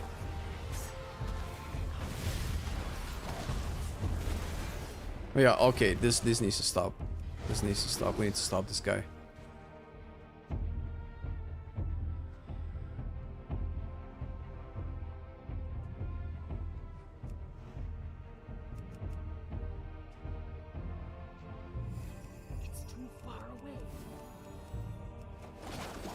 Yeah, I cannot throw my grenades.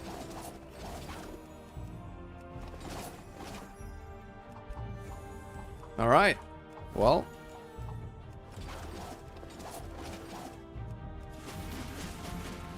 Yeah, yes. Come on, dude.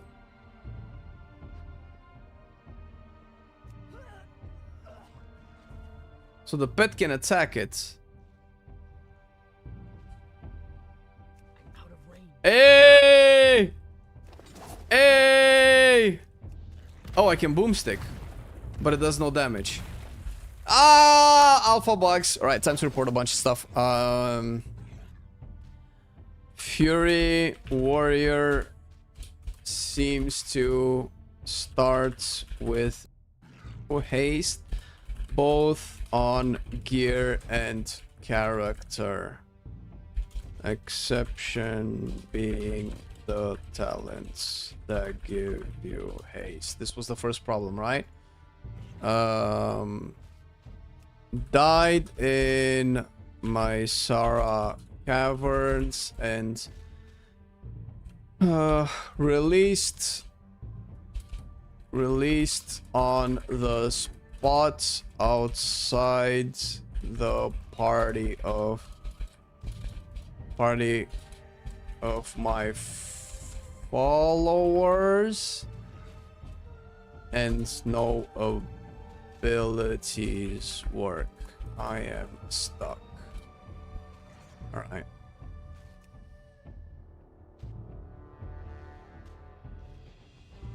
If you have no haste on gear, then you have no haste. Okay, that's not a bug. All right, right. But I have no haste on gear. That is the bug.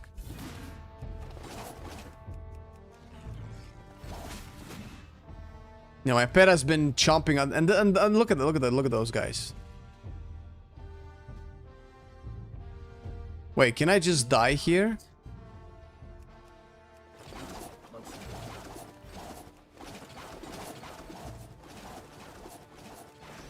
Look at this killer gameplay.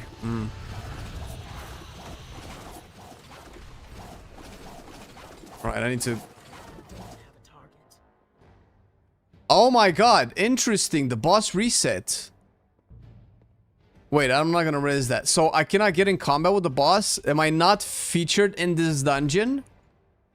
The boss didn't even register me as a character to interact with.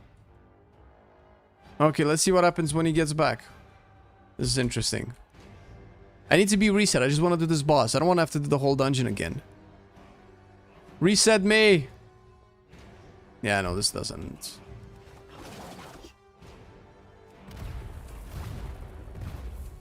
Nope. Nope. Nope, nothing works. Alright, I guess this is it. Alright, fuck it.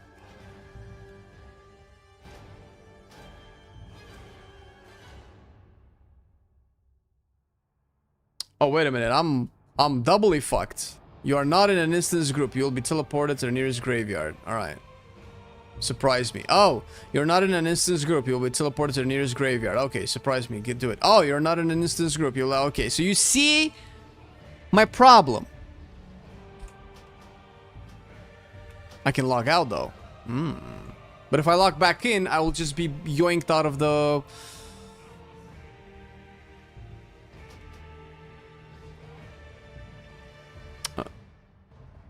Hey, what up, Miguel? In Remix, can we farm hidden artifact appearances? I think so, yeah. Should be.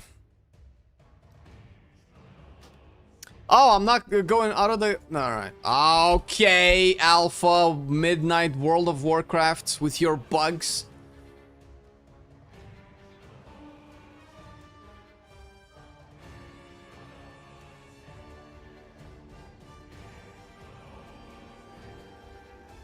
I alter for to get out, yeah. I got kicked by the followers, bro. It's very, very depressing. I don't suppose this will get me back into the fight. If not, we can log into the other hunter and play the Sentinel build. No, we're at the beginning. All right. Oh, my UI is reset. Fuck you. Bye bye.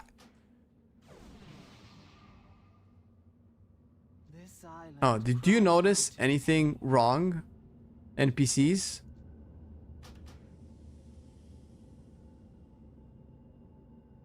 God damn it. Jesus fucking God. Fucking son of a bitch.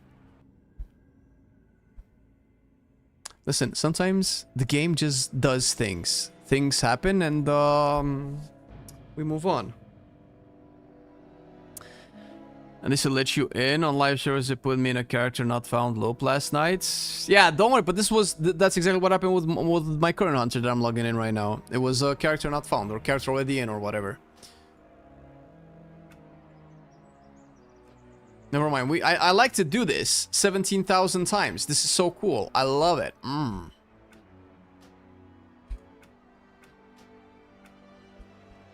It never saves my options, even if I log out. And if I log out, it bugs out. Fuck me! Why? So many bugs! Alright. Oh, okay, we're good.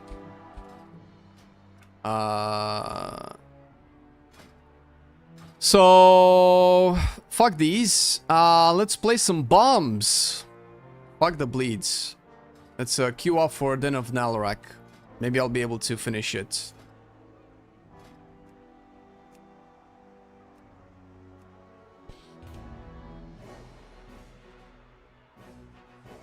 Bro, Miguel, are you a bot, brother? I just answered that 10 seconds ago.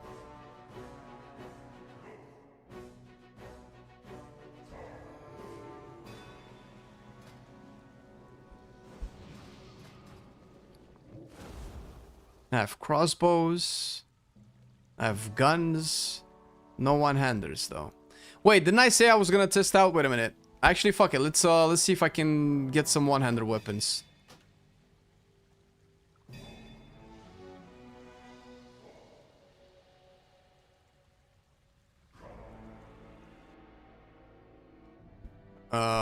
Actually, I don't know why I did this. I can just...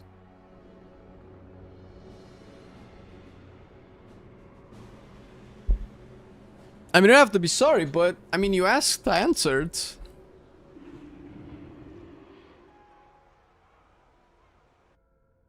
Okay. Yeah, you should be able to farm hidden artifact appearances in Legion Remix. So, how did I find the weapon guy last time? Oh, it was here, right? Was that guy? Yeah. This guy. See if he has one-handers. He does. Ooh. Two-hander, one-hander. Hand axe. Well, they're equipable. Yeah, there we go, baby. We're dual wielding. Shitty axes, but axes nonetheless. Okay. Okay. Let's go hit some train dummies because I don't know if I can play in dungeons with these.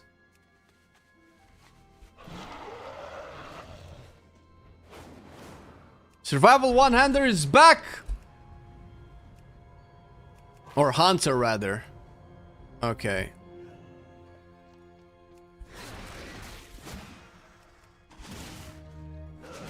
Okay.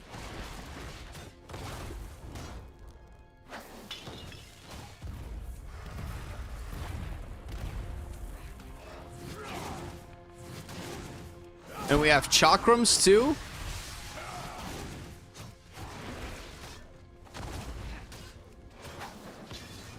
It's not like it makes a difference, but I guess it's a cool factor.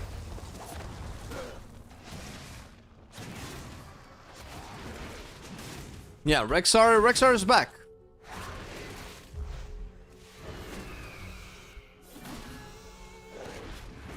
We're an axe thrower now.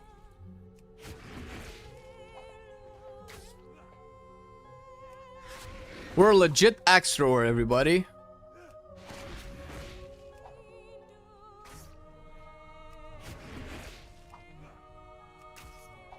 There you go. The fantasy's complete. Does it matter? Probably not. The same thing as... well, it depends. The same thing as Windwalker, I would imagine, where... Windwalker also has a talent for this, where it makes dual wield slightly better in single target, but overall AoE two-hander is better. It depends on how abilities scale with your weapon damage, or your weapon swing timer, if that even matters. It's usually swing with your main hand weapon, so if that's true, then you might still be better off with a two-hander, but the difference will probably be very small. In which case, for people that just want to play survival with dual wield, fucking just play it. If you only lose like 0.5% DPS, who gives a fuck? To be able to actually have like a cool flavor for it, right?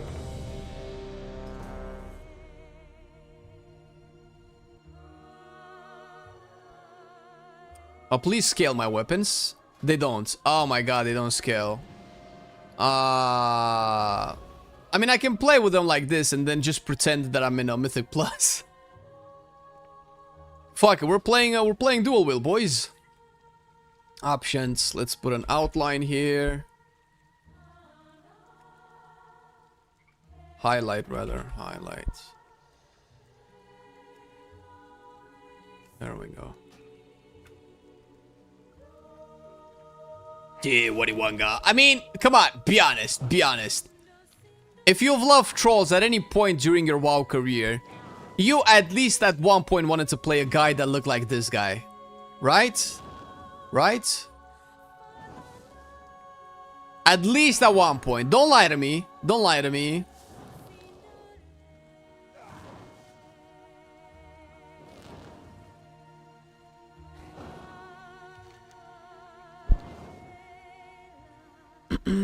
Yeah, weapon enchants, weapon stats, that might make one or better than the other, but it doesn't always, right? Because, like I said, Windwalker right now on live, and same for last patch, wanted a two-hander rather than dual wield, despite the fact that dual wield would come with like a second enchant. So it's not always true. Oh my god, we stopped it. Alright, let's zoom through this dungeon, because I've taken my time last time, and it ended up bugging out. Let's see if we can clear it faster this time.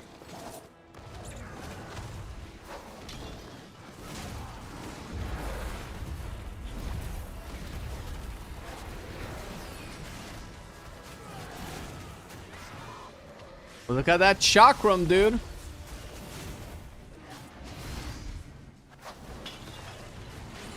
Already moved out of my flame pitch. Lol. Sad.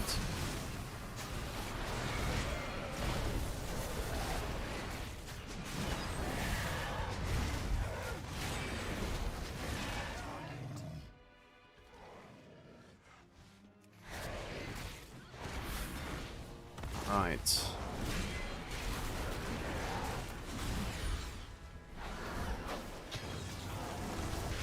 Stay in my fire, bitches. Okay, I can get behind this. I actually thought it was ridiculous to have dual wield be of any kind of influence on whether or not you play this or enjoy this class more or less, but visually it's dope. The animations are whatever. I feel like if they work on animations for the dual wields, this can be an instant bestseller. Maybe even compete with Devourer in terms of coolness. If you put everything that survival does on paper, you have a bloodthirsty pet that just jumps at everybody's throats every time you do anything. You have bombs that light everything on fire. You have a shotgun that just pelts everything with lead. You have more bombs that just explode everything. You can put bleeds on everybody to just constantly take more and more damage. And you can chop everything down with either axes or spears. So thematically, it's really cool, actually. If the abilities would be slightly more impactful and the animation slightly better, it can be a bestseller melee. New York Times confirmed. Troll Berserker from Warcraft 2. Imagine Amani, bro. If Amani get added, not in the Last Titan, then I'm good. I found my spirit animal.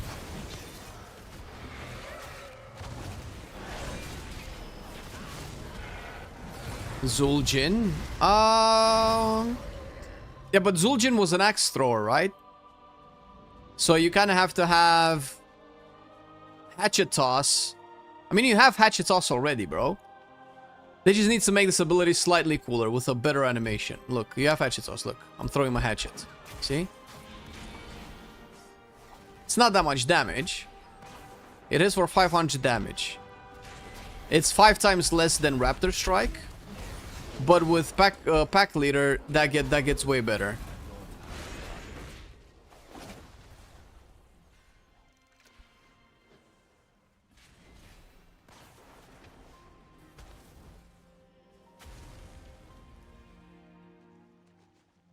Come on.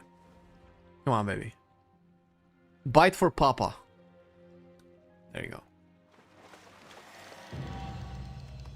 Bombs doesn't really speak survival hunter, though. No, they don't. No, I agree.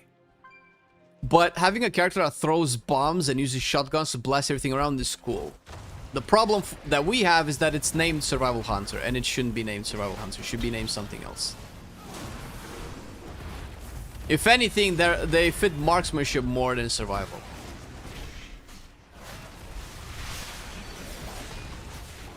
You recommend survival mid-range like Evoker or like Devourer, rather? Yeah, and I kind of want survival to get poison back, but it's not looking like that's gonna happen, so...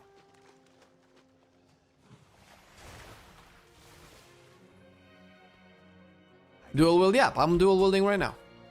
It is an option. As to be a filler instead of Raptor Strike, but what are you filling? There is no space for a filler.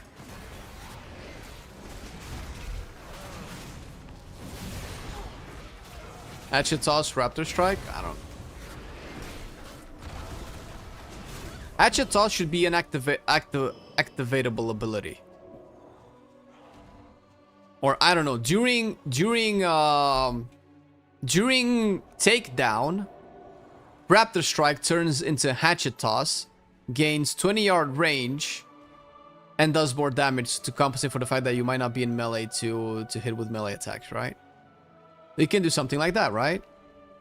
It can also strike like, or it can chain to other targets. There's plenty of things that they can do.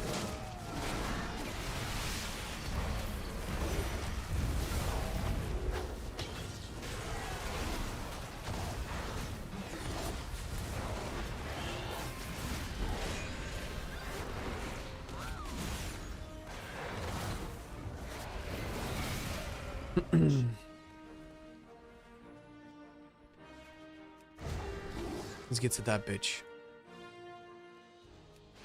There you go. There you go, this bitch.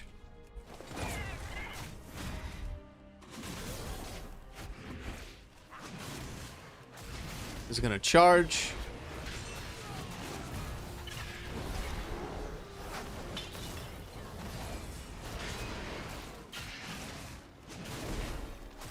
Big bomb.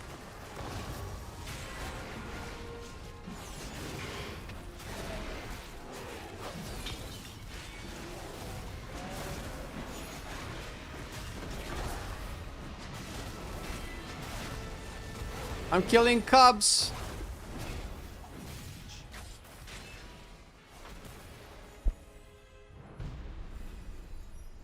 Survivalist would be more apt, probably. I mean, but now, if we accept survivalist, then survival is fine too, man. You timed the 31. Jesus, nice. GG, bro. GG, bro. What a gamer.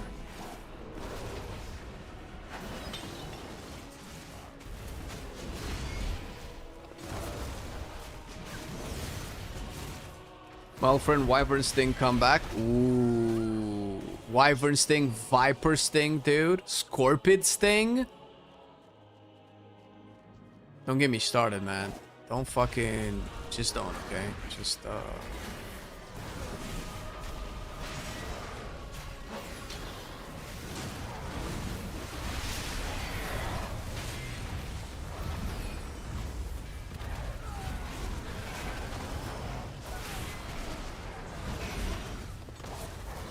147% versatility. Is that what the meta is? Jesus.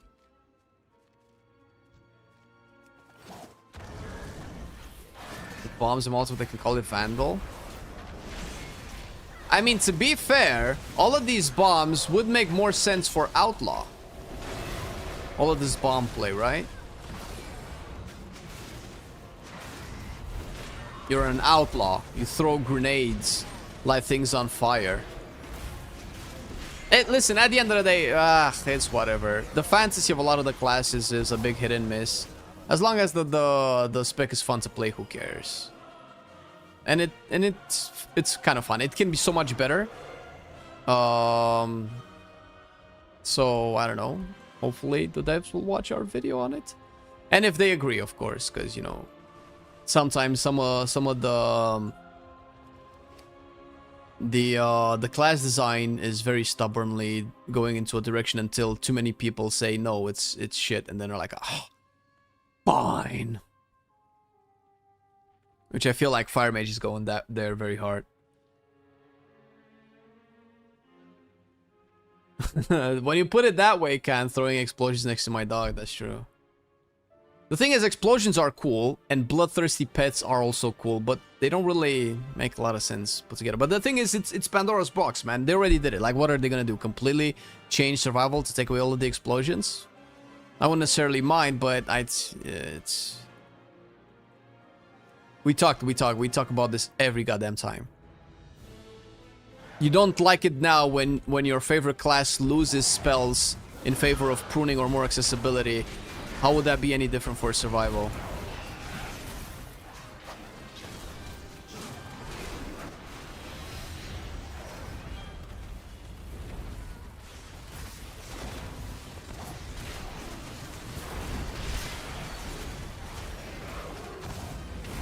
Hahaha, nice.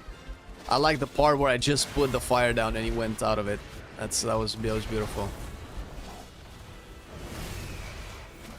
Survival should be more. I super agreed. Like I said, I've been saying this for years. So the benefits of survival being one of the coolest classes is that it can encompass the theme of range shots, melee cleaves, poisons, bombs, and traps. Like, having a little bit of everything feels more fitting to the class, because it says survival, right?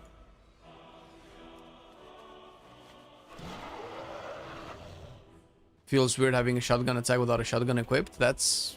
Well, I mean, you could say the same thing about Outlaw, right? It does a pistol attack with no pistols equipped.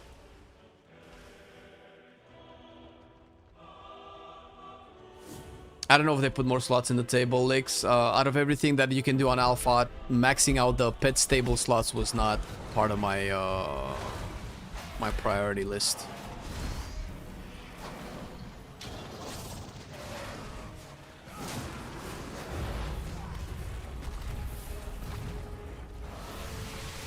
The chakram is nice, but I feel like the animation is way too fast. I cannot see it be like cool enough.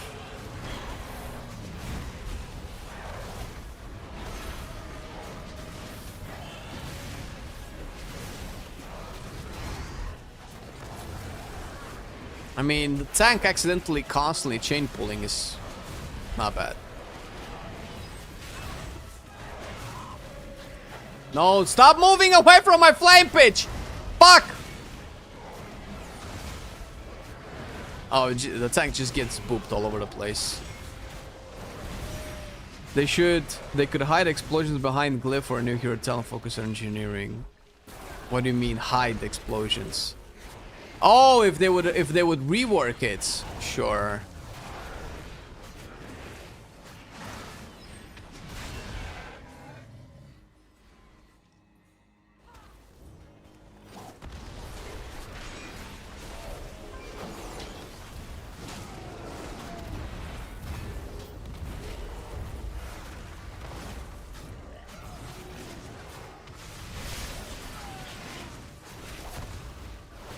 Leave.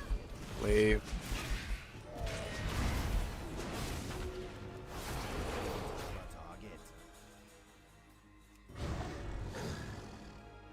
Waniwanga.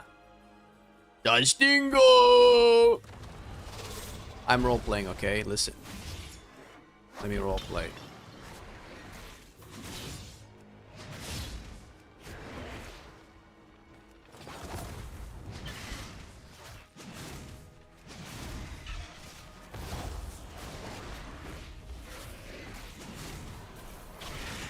Oh, look, Big Bear.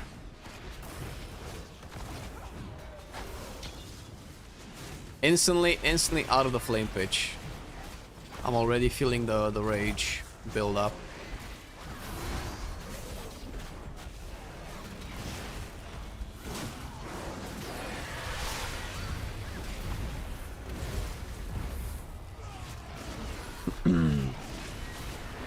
I like collecting, was just curious. Yeah, no, I get you, I get you. I have a lot of cool pets in between like 3 different hunter characters that I have. And I wish they would just do the stable like a warband thing. So I can just summon all my pets regardless of the hunter that I have them on. But that feels like such a niche request.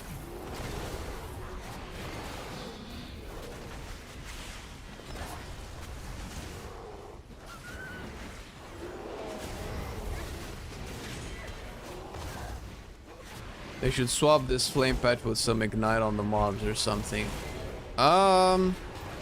Yeah, probably. I don't know. I'm not 100% opposed to ground effects. I feel like that they add a little bit more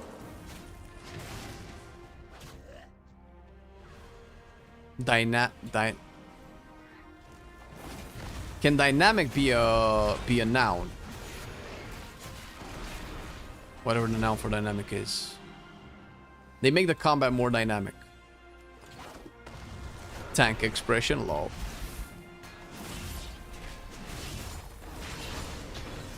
Oh god.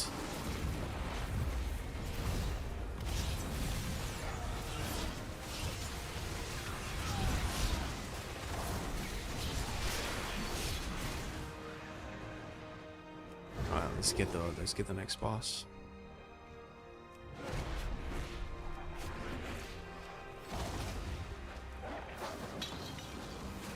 Where my tank? Jesus Christ. The fuck? Why are we pulling these?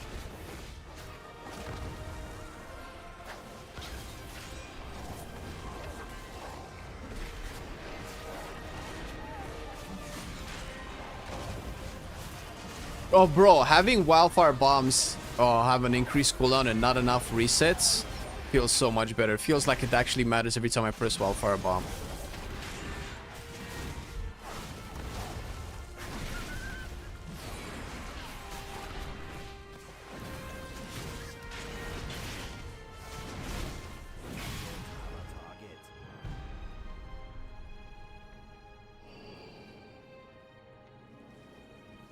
Okay.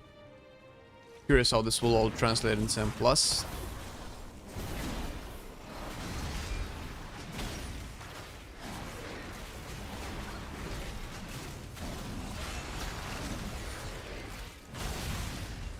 The skill on hard key 3. This is hatchet toss. You just throw. It's like a basic attack. Doesn't do that much damage. This is it. It does more with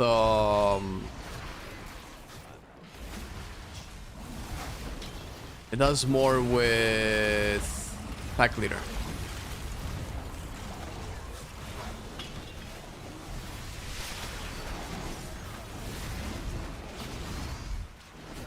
Double one-hander, yeah, we're dual wielding, boys. I'm dual wielding. They're shit weapons, because alpha, but dual wielding. Rexar.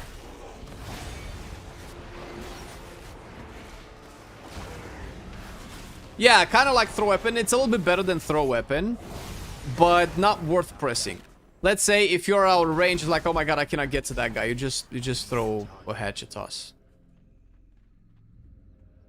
Yeah, you can complete your have a Rexar fantasy, man.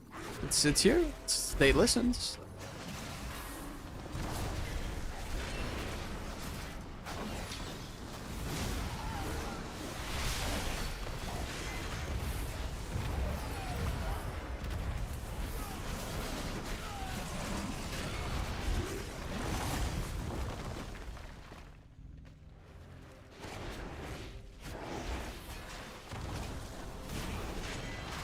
It's interesting when you think about it. None of the hero talents fit survival at all. Every class has a hero talent that fits one spec more than any other, but survival has nothing. I don't know if it's the only one that's in this situation. But pack leader is clearly BM, Sentinel is clearly MM, and Dark Ranger is also clearly MM.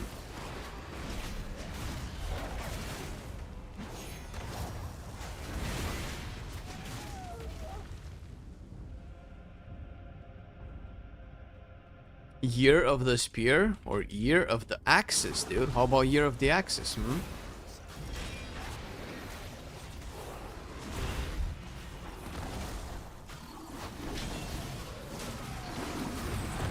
Big shotgun blasts.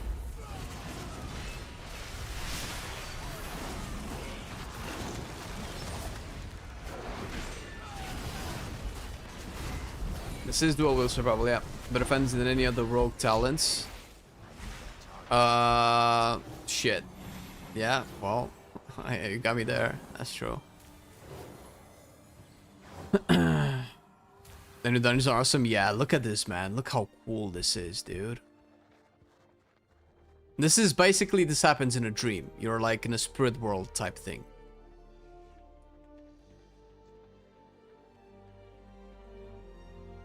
Oh my god, you can hear like a bear growl.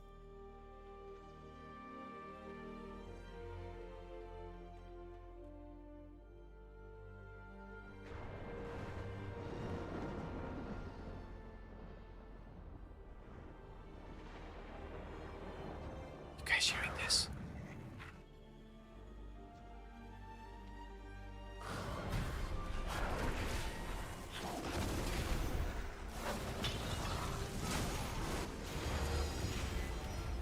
The animation could use a little bit of work.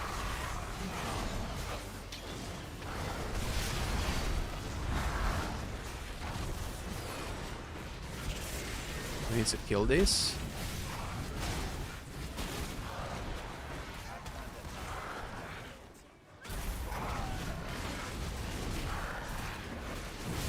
No, it crashed again.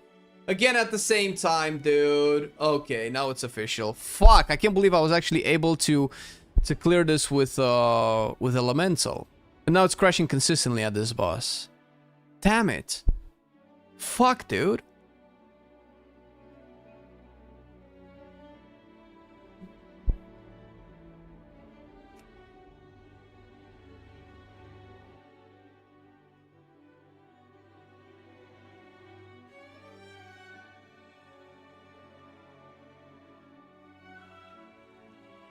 I don't suppose it's gonna put me back into the party with the people to continue. No, we're here. Oh, come on!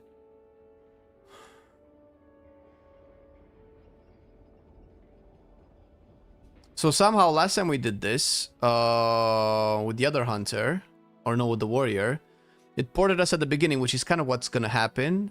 Because this is where you leave the dream state thing, the out-of-body experience, and then you go to the last part of the dungeon. But now it just put me back on the boss.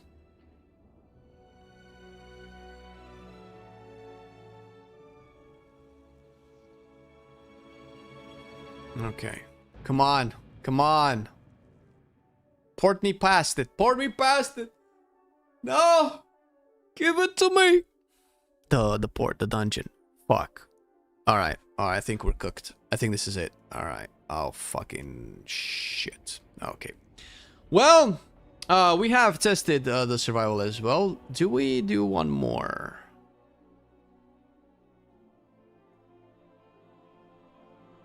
We can try looking at enhancement as well.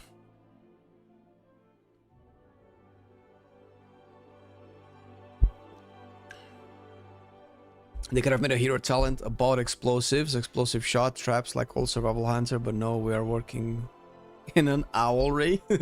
Sentinel is fine though, because Sentinel gives you the vibe of old Tyrann the Whisperwind and Night of Hunters, right? That use owls. So I get it. That's fine. Pack leader obviously is survival. It should be, and it's kind of survival BM. You could kind of say that both are good, but that's really a BM talent tree, right?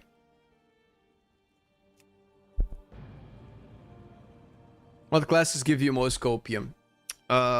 Classes? Fuck, dude. I don't know. Shaman and DH so far seem to be the best, and Warlock. I don't know if I have a fourth. Warrior seems undercooked. Hunter seems massively undercooked. Not too sure about DK.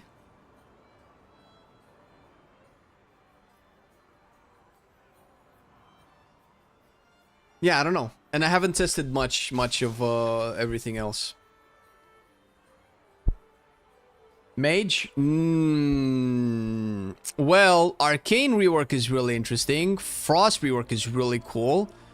I don't know what they're doing with Fire, man. Because I feel like Fire just tends to suck the fat one every single patch. Like, the shittiest changes happen to Fire consistently.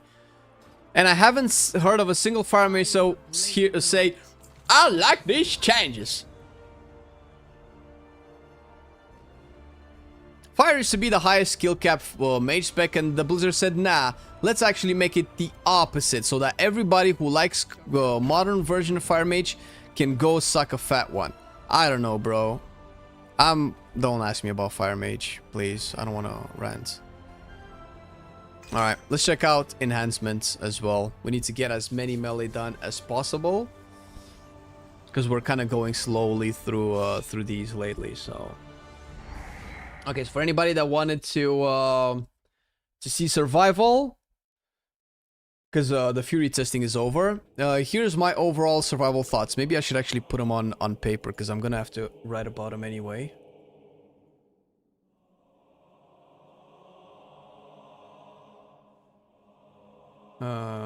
Give me a minute, everybody. Actually, we can go through both Survival and Fury Warrior if you've missed the testing. Obviously, if you're on YouTube, you can see the past VOD for Fury. And with the Survival, you can just scroll back. I don't think that works for Twitch yet.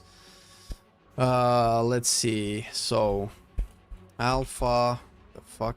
Alpha. Concept. Playstyle. Builds. Final impression.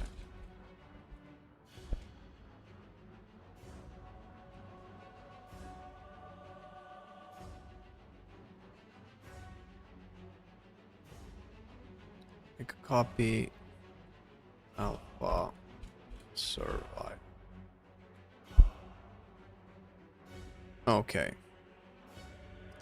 So, let's actually go through the survival thoughts that I have. Give me a second. I can put this on screen for you guys to see if this is interesting in any way. I don't imagine it is, but hey, display. There you go. Alright. So, I can just start with final impressions. It's essentially undercooked, but going in a good direction. Thematic problem. Bombs and explosives don't say hunter. Well, I mean, if you think about hunter as like a bounty hunter, sure, maybe explosives are fine. Don't say hunter in the context of Warcraft. Maybe like a bounty hunter type class, which we're clearly not there.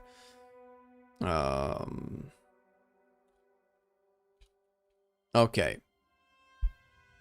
The pruning is actually good. What's good about the pruning? Fewer kill commands and wildfire bombs procs don't flood your rotation. Mongoose bite reworked and just made into a buff. Now it's just passive. If you talent into it, you don't get Mongoose bite to replace Raptor Strike.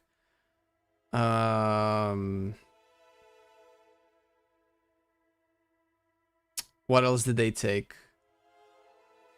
Kill shot removed is not bad.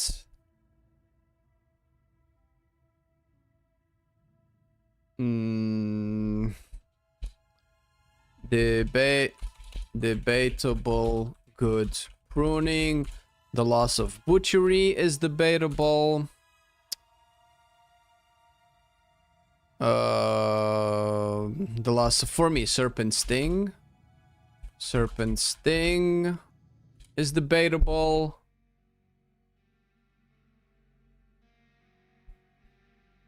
And that's it. I don't think that's any other pruning that we're missing. Plus, we're missing class talents as well. But if we're also going to be talking about good new spells, Boomstick is clearly the biggest winner. In terms of like cool new abilities. Flame Patch Pitch, is that how it's called? Is good. It's a very satisfying explosion. With the caveat that fire on the ground is a controversial mechanic, since people don't... I don't particularly mind it, but I understand that most of you guys don't like it. Don't usually like ground effects. Can be a big hit or miss if tanks move things out, since the animation is similar to fire. ground effects put by enemies. So it would probably incentivize, like, tanks might not just not was like, oh shit, fire, just gotta move out, right?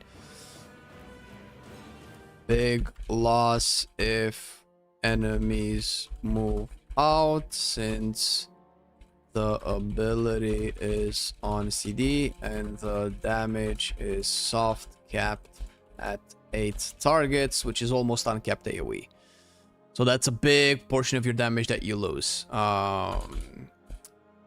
Hatchet toss is good. With pack leader turns into an actual ability. The concept is cool to be an axe thrower, but it's undercooked. Outside pack leader, you never press it as it is. What else do we get? Takedown, replacing coordinate assault. Oh, the pruning is actually good. Oh, we forgot explosive shot, right? No, this is debatable. I kind of like the explosive shot.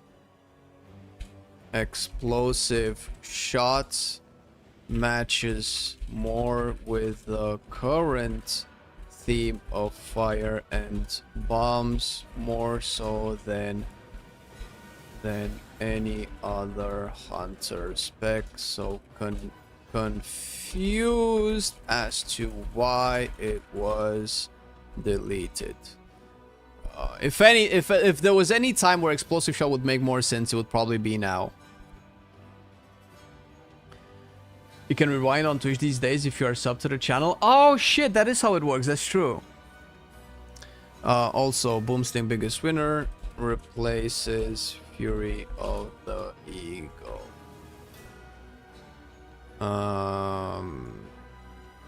Takedown replaces coordinate assault. I mean, it kind of does. It doesn't really make any difference what is called. The concept is the same.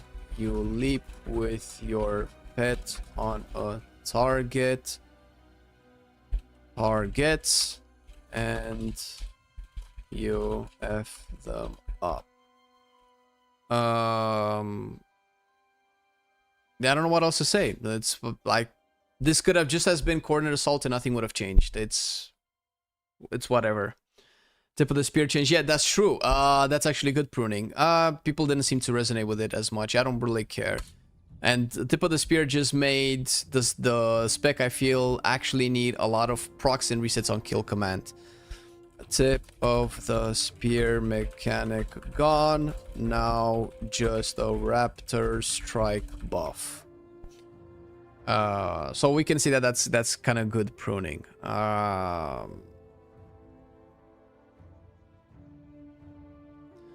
New capstones revolving around wildfire bomb synergies make ability more interesting. Why did I type wildfire? There you go. Make ability more interesting. Harder focus on raptor strike makes the basic ability as a consumer way more interesting. I guess Apex talents are cool in practice but lack any visual flare, making them invisible mid-combat, or maybe just bugged, because I didn't really feel like I got the what was it called, raptor swipe. What else? interesting focus on bleed versus fire damage, but seems like a bit too polarizing, maybe? Question mark.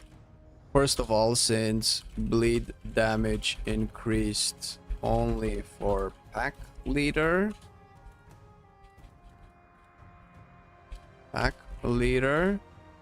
too much fire damage in the talent tree to not want the fire buff to your kit. So it's kind of weird. What I'm talking about, this is probably one of the more interesting ways that you can design the spec.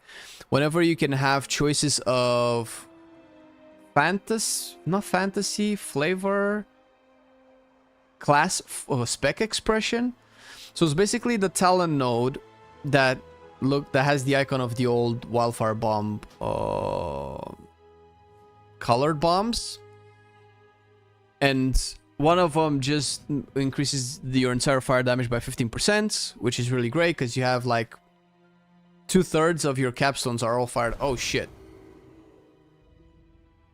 Oh lol, we're back, but we're reset again. Okay, let's get out of here. Maybe we can finish the dungeon actually.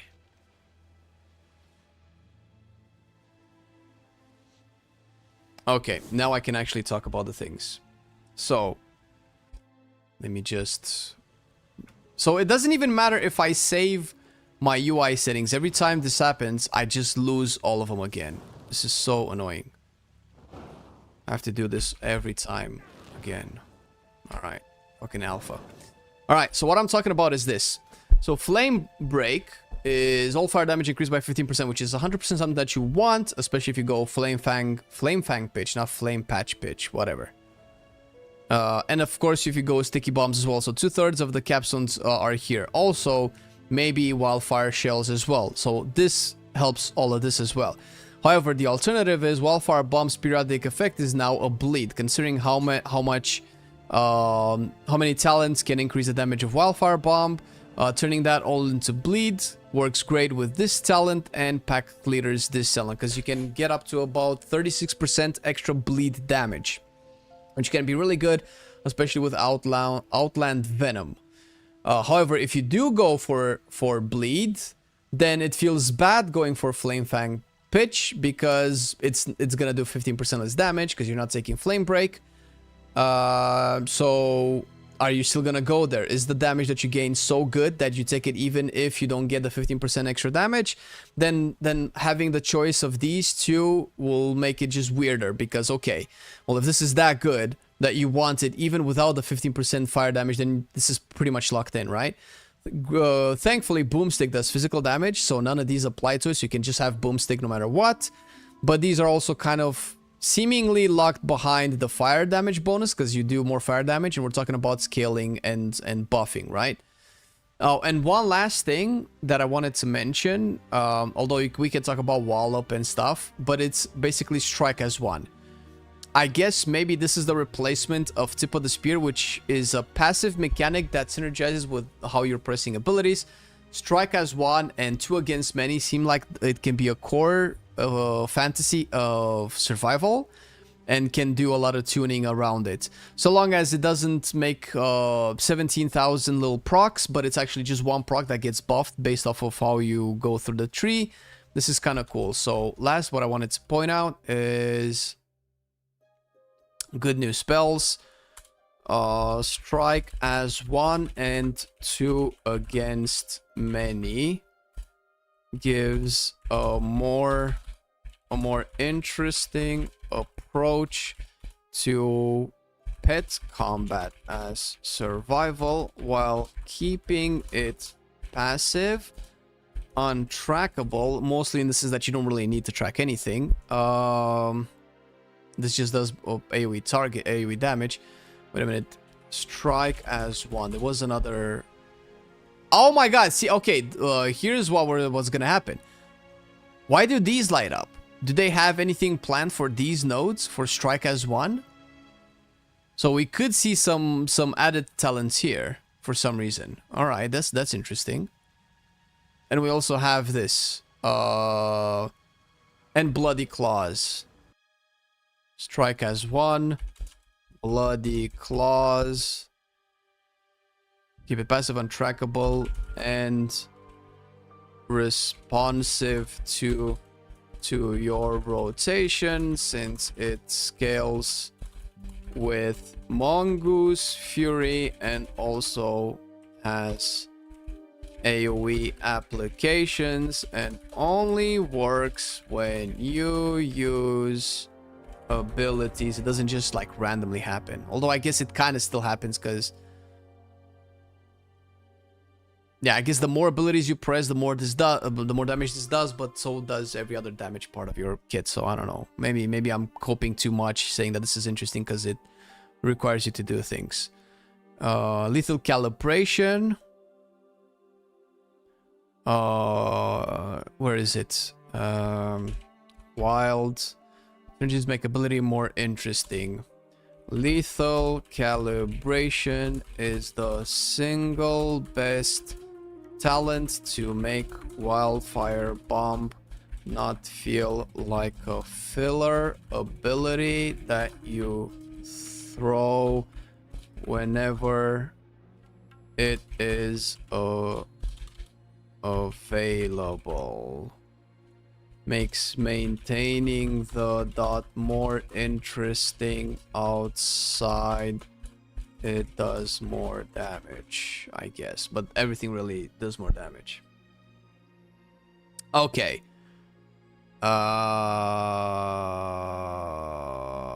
That's pretty much it. I don't know. Okay, the hero talents. Lastly, hero talents. Oh, that's not it. Hero talents. Big win for Sentinel. Whoever said this in chat, you were so right. Sentinel. We have no more Lunar Storm. But now we have... No, it's still called Lunar Storm. No more Lunar Storm as a ground effect. The basic function is your Raptor strike has a chance to mark the target, making your next wildfire bomb consume the mark for more damage and proc Lunar Storm. This is the basic functionality of Sentinel, which is more interesting. Plus you have Moonlit Chakram.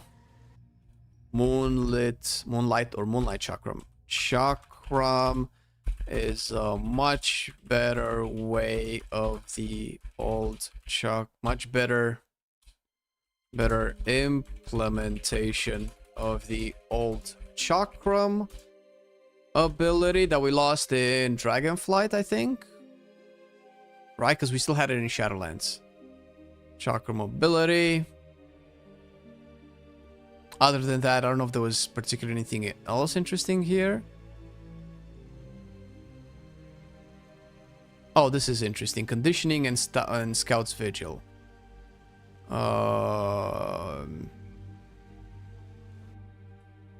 Conditioning and Scout's Vigil choice node is way more interesting than other passive utility or tankiness. Okay. Pack leader didn't really change much outside Stampede. Pack leader. Capstone Stampede is cooler, but requires positioning. Boar buffs Hatchet Toss into a cool ability, but the talent... What's the talent again? This talent quick toss. Quick toss makes it efficient to still never press hatchet toss. So weird. I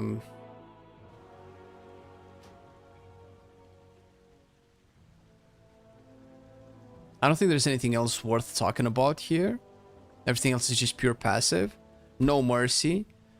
No mercy. It gives a big buff to bleeds, incentivizing you to build bleeds in talents. That's about it. Unless these all of these change.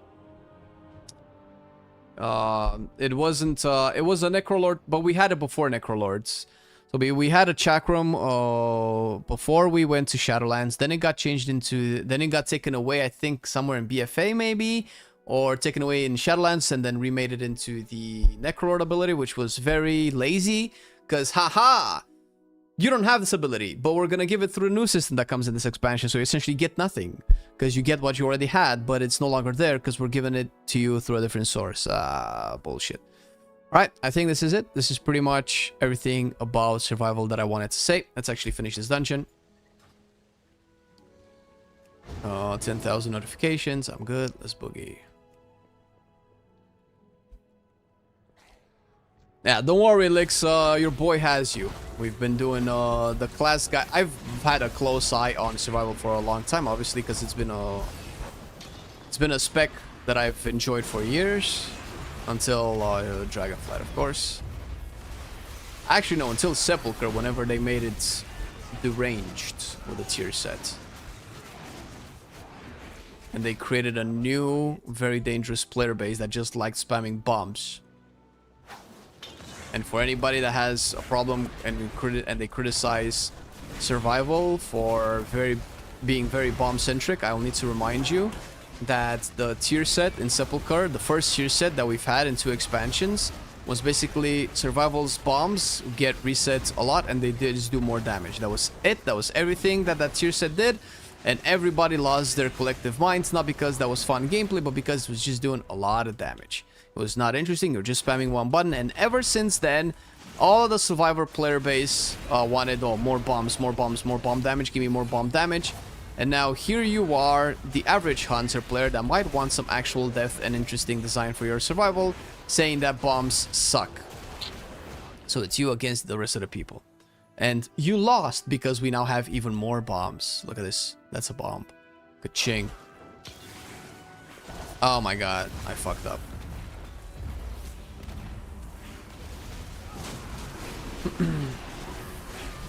Hype for Alpha Mythic Plus testing is rising.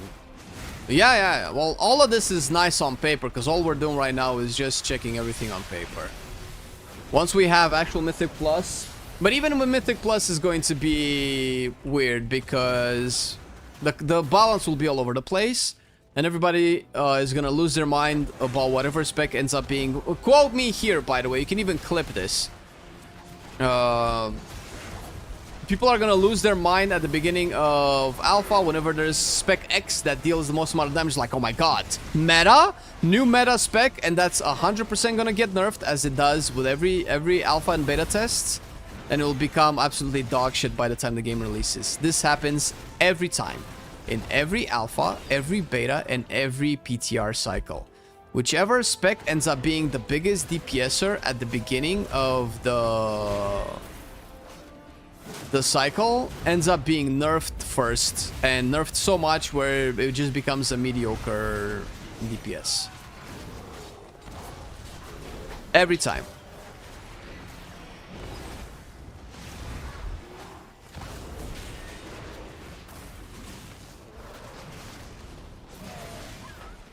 Yeah, BM, that was exactly it. BM was super strong in 11.2 beta. It got nerfed when it went on live. It was shit, and then they buffed it again for it to be back up and running. And they didn't really buff BM, although they did, but they also buffed Dark Ranger.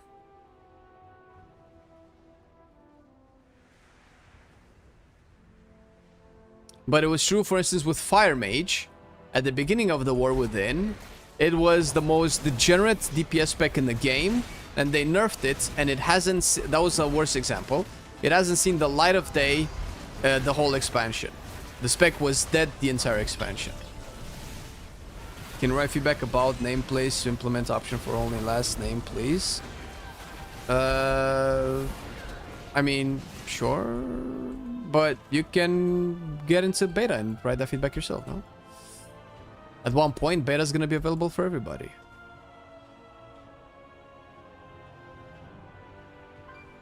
It's not a particular change that I'm interested in, to be fair with you. And then they nerfed Dark Ranger. Well, isn't Dark Ranger still the best way to play survival? Well, not survival, but BM rather.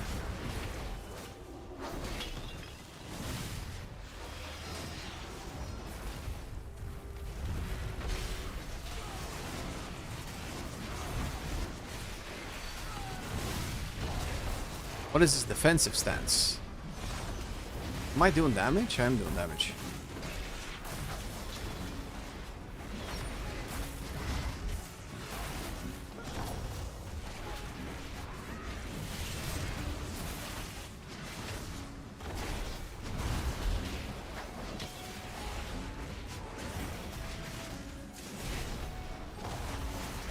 Oh, it summons new guys. Oh, the longer this fight goes on, the more guys... the lowest spawns. Ooh, and now they just chase somebody. Oh shit, do we need to like keep her alive? Is that the mechanic here? Interesting. It's... You just don't see everything in a follower dungeon. Okay, still no weapons, still no loots. God damn it. Alright, we're good. Let's leave instance group. We're planning to do an outlaw video. Eventually, yes, we plan on doing all of them. They just have to wait. Like, we take them one at a time. Alright. Alright, that's it for survival. For Fury, there's not much to say. I think it has more problems than survival, but we'll see how they play out. I want to go into Enhance at the moment. I know some people asked for my closing thoughts on survival, so hope that was satisfying for now. Have you already tested BM? Yes, we already have a video on BM out. BM is way too simple. But it's fine. I mean, it's not that much different from what it is now. Beta's just going to make me become an alcoholic like my old way, since I won't be able to decide on a class due to the pruning, cutting out a lot of the things I don't like from specs. I wasn't considering maining because of those hiccups. Well, a lot of people might feel that way, so go for it. Whatever that bear is, should be a druid tank form, right? A money bear druid form. Now you're thinking.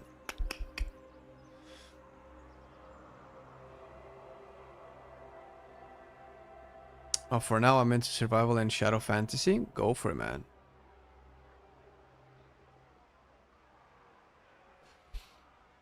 Give me some monk or shaman plays. To be honest with you, I dread the day I have to look into Windwalker, because I don't like it at all, dude. At fucking all.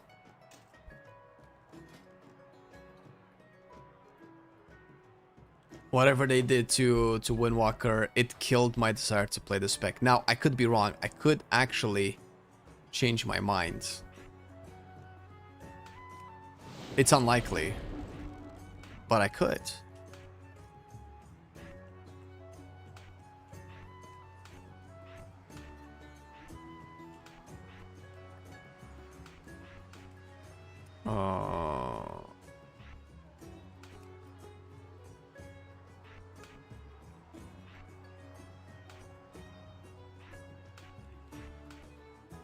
All right, let's see what's happening here.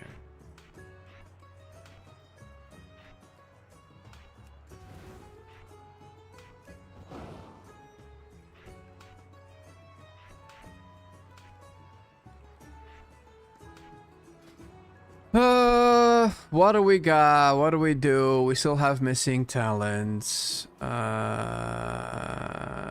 no way to get a mana spring. We don't really need mana spring. We could get earth shields.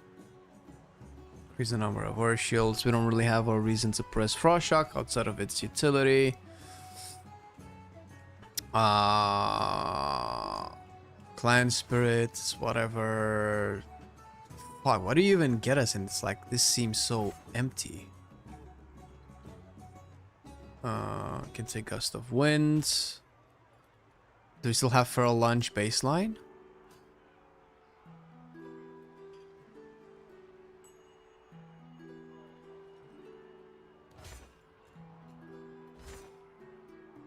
Alright, okay.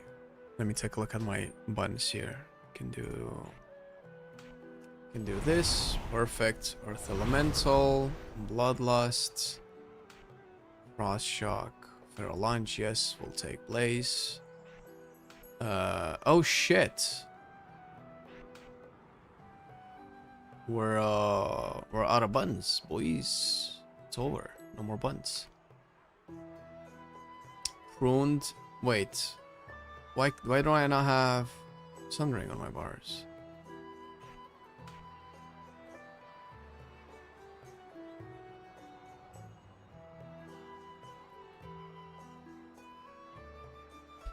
Am I weird? Why is Sundering nowhere? No? Does it get replaced? They got rid of Ice Strike, yeah. Using Storm and Fire, that sucks from a thematic standpoint, sure. I don't like the fact that they lost Emperor's Capacitor. That was very fun to play. The fact that the Dance of GG procs just make it free is boring, because it felt nice to get a proc and know that you're doing a lot of damage. I'll take it easy, Licks. Thanks for coming, man. When are we expecting beta access anyways? Mid-November? To be 6... Yeah, I think so. Yeah, because we have 5 weeks of alpha. After that is going to be beta. And I understand that the people that will get guaranteed access to beta are people who pre-order the game, which is not necessarily something that I recommend people do. However, if you do care about giving feedback, that's something that you can do. You can also go to the forums. This is particularly addressed to the person that told me to write a feedback about the nameplates. It's not that I don't want to write the feedback of the nameplates, but there's so many things that we get to test in that I cannot wrap my head around about what everybody wants to feedback in, and I don't necessarily think that that's an impactful thing that they need to know about. However, that doesn't mean that that's not necessarily important, but, you know, everybody has their own priorities. My priority, personally, is class design and proper functionality. If this can be nailed, then I don't give a fuck about how the nameplates show up.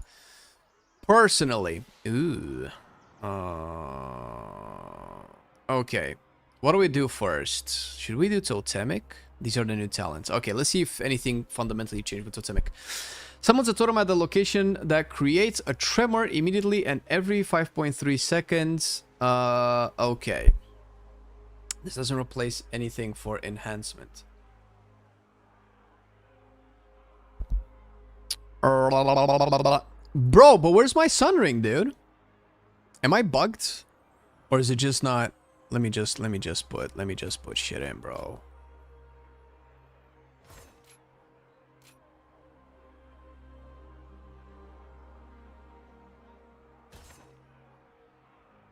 I have no idea what any of these should do.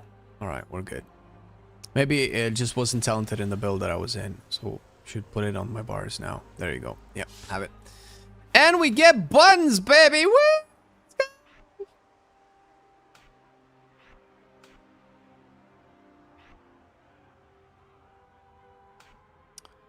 I can put Surging Totem there.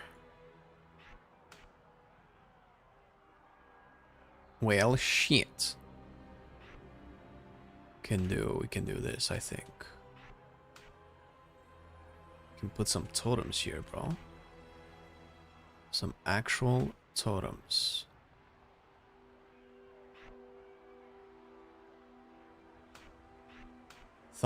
Oh my god, we don't have Thunderstorm! Bro, tell me these are Thunderstorms. I just realized it. I think it's just the deja vu that I just had with Elemental as well. I feel like I came to this conclusion when I played Elemental as well.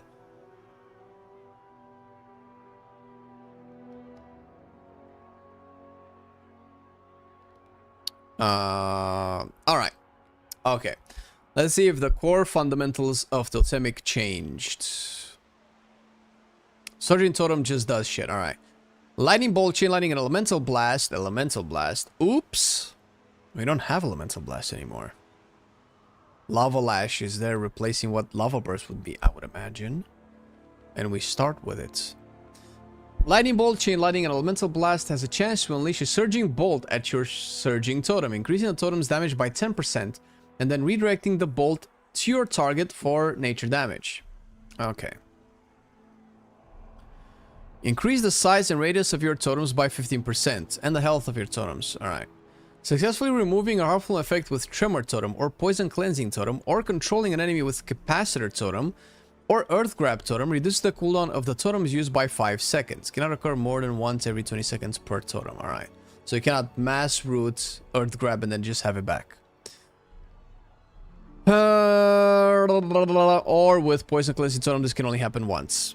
That's such a boring way of saying, like, oh, you have 5 seconds less on Poison Cleansing Totem. That is so boring. Wait, what the fuck? Is that true? You only shave 5 seconds off of Poison Cleansing Totem? And 5 seconds off of Tremor Totem? Yo, this is so pointless. Can only occur cannot occur more than once every 20 seconds means it never occurs more than once per totem. Just say it only works once per totem. Which one of these totems lasts for more than 20 seconds? Tremor doesn't, Poison Cleansing doesn't, Capacitor doesn't, and Earth Grab doesn't. None of these last for 20 seconds. No, Earth Grab does. 30 seconds. Okay, so this is made. Oh my god. Oh. So you can get 10 seconds off of Earth Grab. Alright. I don't know if this is on live too, but this is such a lame way of saying your 2-minute totem has 5 seconds less cooldown.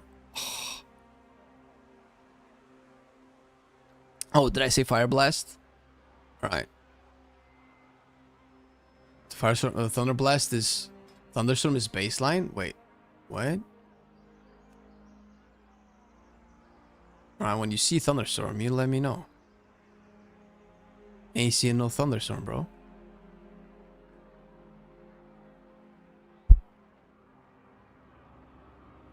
I guess they forgot to put it in, I suppose.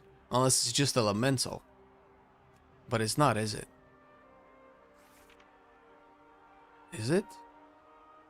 No, it is. It's just for it's baseline for elemental, but not enhance? When for enhance, it would be the shit. Okay. Baseline for L. Okay, you're right. Well, that's lame. That's very lame.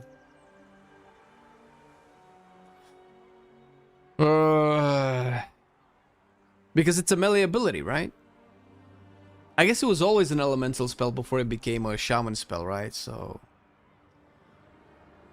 Okay, moving on. Imbuement Mastery. Increases the... Wait, what? Increases the chance for Wind Fury weapon to trigger by 5% and increases damage by 8%.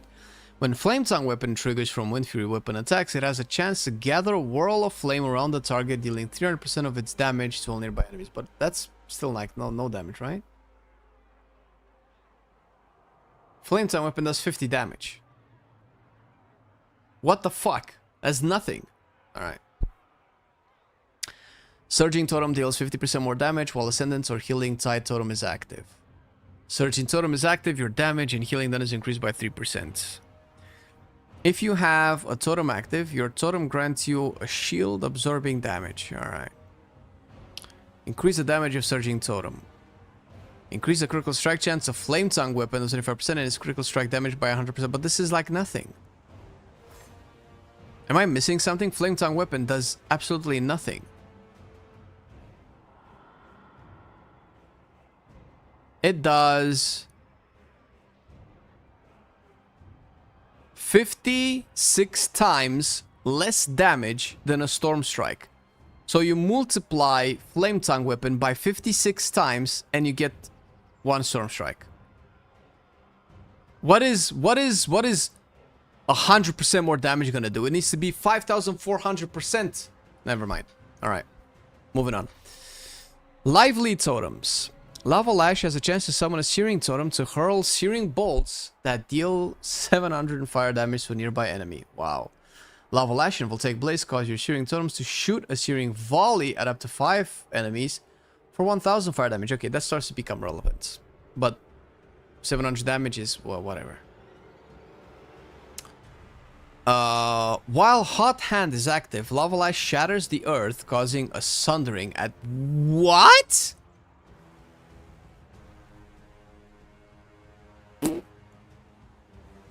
Melee auto attacks with Flame Tongue weapon active have a 5% chance to reduce the cooldown of Lava Lash by 25% and increase the damage of Lava Lash. Yo.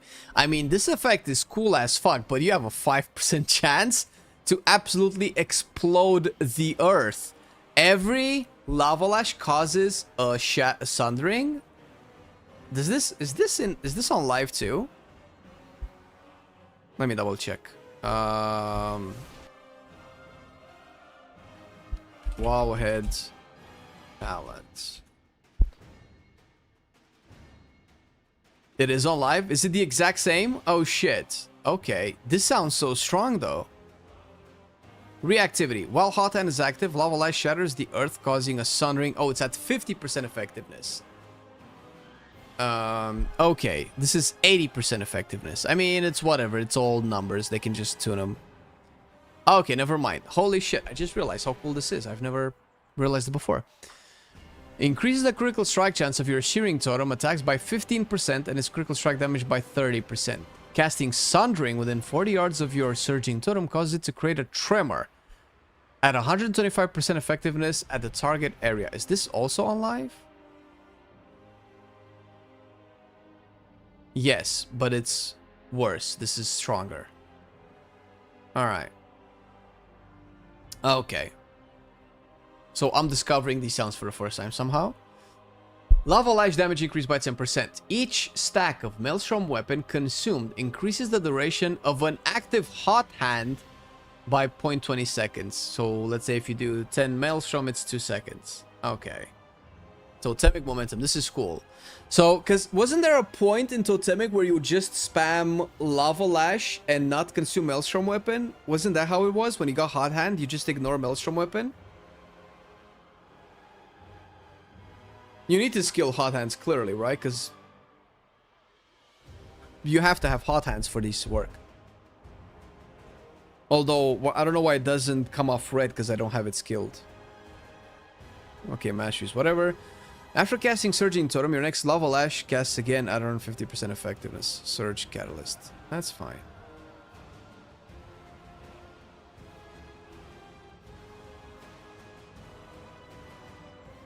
Now with the new spec tree. What do you mean?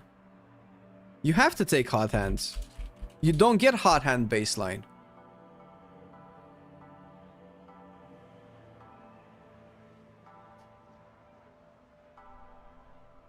What do you mean you don't need Hot Hands with the new spec tree? How are these gonna proc without Hot Hands? Nothing here says it, or unless it's the capstone. Elemental motes orbit around your... Wait a fucking second. To consume motes for enhance effects. Your next chain bolt, lightning bolt, elemental surge unleashes 3 bolts. Okay. Earth, your next sundering deals more damage and summons a Searing Totem. Your next Lava Lash grants you Hot Hand. Oh, okay, that's true. Okay, so you get Hot Hands from this. But Surging Totem is a minute now. A 1.1 minute.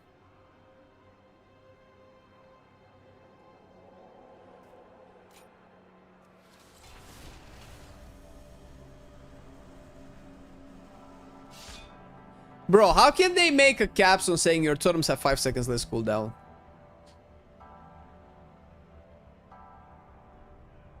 So you can get Hot Hand without this, but you only get it once a minute. That's it. What's the cooldown of Surging Totem on live? It's 30 seconds. So that's why everything is stronger. So this is a 1 minute profile now. It lasts 25 seconds. On live it lasts 24. What the fuck? I guess it lasts longer because maybe this or... No. Okay. Alright, well, interesting so far. We'll see how it plays out.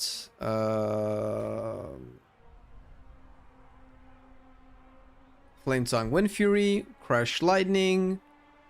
Enhances your weapon for 12 seconds, causing Storm Strike and Lava Lash to discharge. Nature damage, split up between 5 enemies in front of you. Okay, so they don't hit more targets, but rather just proc damage. This is lame. Molten Assault, Lava Lash cooldown reduced by 6 seconds, and if Lava Lash is used against a target affected by your Flame Shock will spread. Alright. Ashen Catalyst. When Lava Lash strikes a target affected by your Flame Shock, its cooldown is reduced by 2 seconds. So Lava Lash currently has 11 second. Ooh. Okay. So no, basically Lava Lash has 9-second cooldown.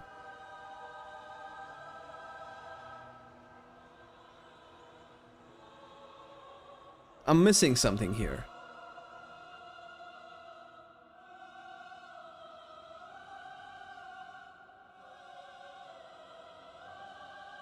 Okay, the old Ashen Catalyst was better. This is stupid. This just means Lava Lash has 2 seconds cooldown if you use it against the Flame Shock target.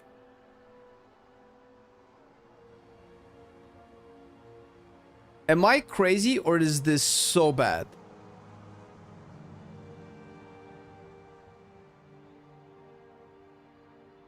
So what this talent does is, if you use your Lava Lash without a target that has Flame Shock on it, your Lava Lash has 11-second cooldown. If you use it on a target that does have a Flame Shock on, it has 9-second cooldown. That's it. This is all this does. You cannot spam use it. It doesn't make sense unless in Hot Hand, this makes it reduce it to like 0 seconds or whatever. Melee auto attacks have with Flame Tongue weapon have a 5% chance to reduce the cooldown of Lava Lash by 50% and increase the damage of Lava Lash by 40%. 50% cooldown reduction means about 5 seconds, 5.5 seconds off, right? So this means that it will have about 5 seconds less cooldown, meaning that with this will have about 3-second cooldown, meaning that you Lava Lash, use an ability, you might use another ability and then you Lava Lash again. Or if you have a lot of haste, you Lava Lash ability, Lava Lash. Okay, so in the end, during Hot Hand, it's still Lava Lash every other global. Sure, okay, sure, fine. Oh, but this is such a boring way to make this talent. Many other talents reduce the cooldown of Lava Lash Storm Strike. Okay, with Lava Lash, I don't know, but Hot Hand definitely reduces its cooldown. Is it 2 points on live as well? Yes.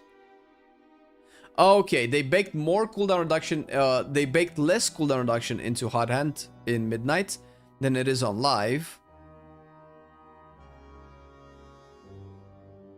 And they took away some of that and put it into Ashen Catalyst, and instead the Ashen Catalyst that was there before was just super pruned. This is like a super pruned Ashen Catalyst. All right, Unruly wins. Move for your weapon has 100% chance to trigger a third attack. Okay. Raging Maelstrom. Maelstrom weapon can now stack 5 additional times. Consuming Maelstrom weapon causes your next healing surge or chain lightning to gain 100% of the benefits of Maelstrom weapon based on the stacks consumed. So basically, each Maelstrom weapon, each stack of Maelstrom weapon reduces the cast time of your next chain lightning or lightning bolt. Increase their damage by 20%. So it's if it stacks to 10, that's 200% more damage. And that's essentially 200% more healing as well for healing surge and chain lightning. However, that's not true. It's 300% for healing surge and chain lightning. That's what this means, right? Which is great, because then maybe these will actually be impactful. I have 100,000 HP. This heals for 3,000. This is nothing. This heals for 3% of my HP. This heals for 1.4% of my HP. Terrible. Okay. So heals are only impactful to spend with Maelstrom weapon as before. Storm Blast. Storm Strike has an additional charge. Storm Surge. Now, what is Storm Surge? I cannot trust anything anymore. I need to check. What's Storm Surge? What is the Storm Surge now? I don't see a Storm Surge anywhere. What is Storm Surge? Oh, it's in the mastery. Storm Strike has an 11% chance to reset the cooldown of Storm Strike and cause your next Storm Strike to deal more damage. Okay, so that's what Storm Surge is. Alright. Storm Surge now also causes your next Storm Strike to deal more damage. Okay. Yeah, I get you, Thulis. Yeah. It's just that they've changed a bunch of abilities and passives, but they kept the same name, so I cannot trust it's the same thing until I verify it. Overcharge. The critical strike damage of your nature abilities is increased by 40% of your critical strike chance. Okay, so you'll definitely... This is not... I'm pretty sure this is not on live. You'll want a lot more crit, right? If I search overcharge... Yeah, it doesn't exist. So this is new. This is... We would like you to use more crit, please. Talent. Flurry, I assume, is the same thing. More attack speed. Overflowing Maelstrom. Lightning Bolt and Chain Lightning can consume up to 10 Maelstrom weapon stacks. Okay. Assuming they will scale up to 10 Maelstrom weapon stacks. Elemental Tempo. Elemental damage increased by 10%. Each stack of Maelstrom weapon consumed reduces the cooldown of Storm Strike by 3 seconds. Oh, 0.3 seconds and... Okay. Okay. So a 10 Maelstrom weapon finisher will shave off 3 seconds off of Lava Lash's cooldown.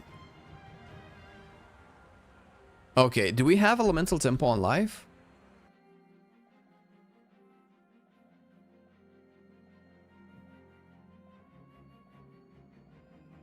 I don't think so, right? Tempo. Nope. Okay, so this is new too.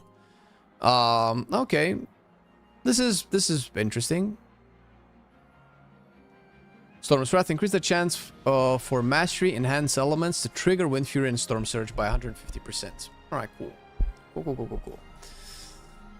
Voltaic Blaze should be the same. Instantly shocks the target and 5 enemies within 10 yards. Blah. Applying Flame Shock. Blah, blah. Always critical strikes. Generates Maelstrom weapon. And now this. Voltaic Blaze generates 2 additional Maelstrom weapon and has a 30% chance to cause a Fire Nova. Oh, itself. So it's not like with Elemental where you shoot out a Lava Burst. Erupt a blast of fire damage from the targets affected by your Flame Shock, dealing volcanic damage. So up to 6 targets within 8 yards of your Flame Shock target. So it still retained the Fire Nova where all targets splash and they hit each other. So is that quadratic scaling, or what people like to call quadratic scaling? Okay. I'm so hungry after talking so much. Fuck.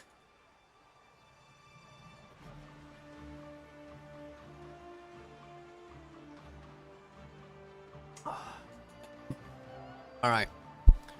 Chaining Storms. Chain Lightning now jumps to 2 additional targets and deals 10% increased damage. Does it still drop off damage? No. So Chain Lightning doesn't drop off damage for enhancements. I guess it drops off damage for resto. What's shaken? The elements, Arja. The elements. Converging Storms. Each target hit by Crash Lightning increases the damage of your next Storm Strike by 25% up to maximum of 6 stacks. Okay, wasn't this on Lightning Bolt? On Chain Lightning? It is on Chain Lightning. No. Each target hit by Crash Lightning increases the damage. No, it was the same. It's the same as live. Okay.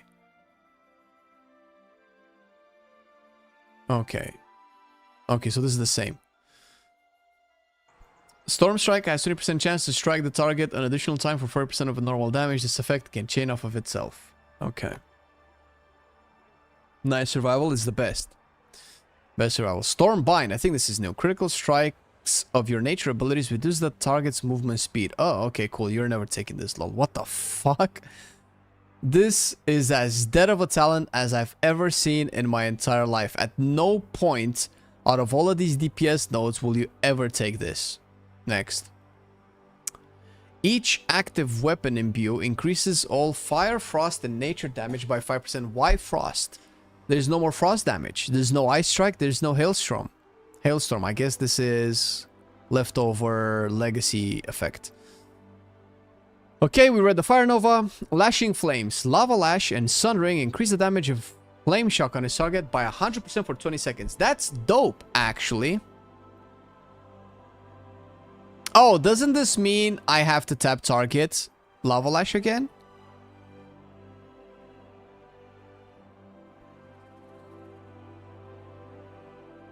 Lava Lash and Sun Ring. Okay, it's the same effect as live. So, doesn't this mean that I have to tap target? Probably. I don't necessarily mind it, but I thought we were moving away from that. Okay. Ride the lightning. This is new. This is so cool. This used to be a PvP talent. Storm Strike and Lava Lash unleash a chain lightning at 100% effectiveness that deals 20% reduced damage with each jump. So basically regular chain lightnings. Are you Sunring? Yeah, but Sunring is like a minute cooldown, no? No, it's 30 seconds. Alright, shit. Dope.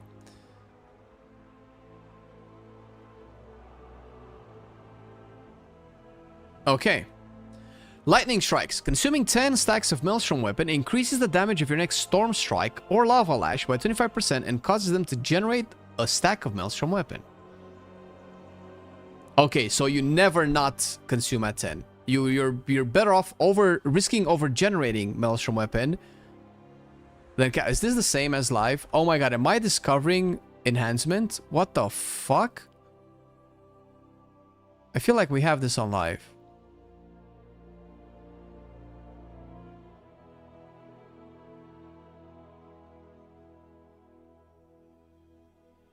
Wait, do we not? Strikes. We have Tempest Strikes. Okay, but no, this is new. This is new, right?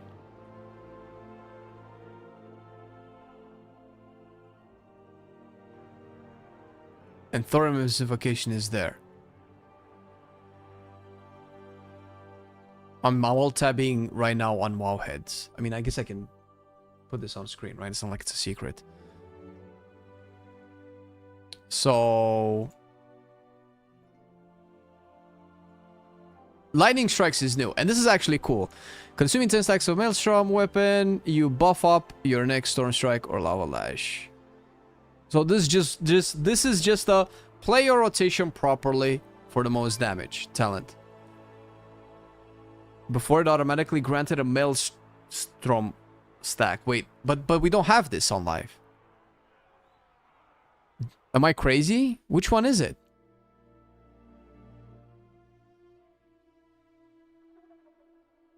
Is it this? It's not this.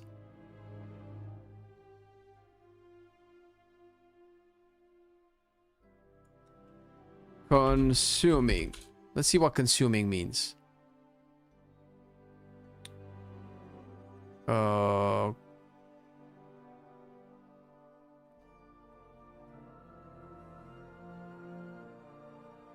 No, this is new. This is fully new. Was an expansion ago? Oh, okay, then that's fair. So it was in Dragonfly then. Because it sounded familiar, but it's not currently on live. Oh, you can use 7 and then 5 and still... Oh, really? Oh, so it's not 10 at once. Okay, well, if that's how it works, then that's fine. Then actually don't waste... But that's like a totally opposite effect, actually. Because then you 100% don't want to waste any stacks because you're wasting damage. So then you might never cast at 10 stacks of Maelstrom because you always have a chance of generating an extra Maelstrom weapon. Wait, this is counterintuitive, actually. Doesn't this mean you never want to cast your consumers at 10 stacks?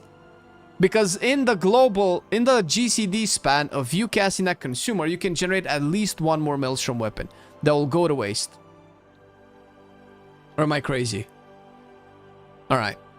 Thunder Capacitor, Lightning Bolt, and Chain Lightning deal 20% increased damage and have a 20% chance to refund the Maelstrom weapon spent. Whoa, wait a minute.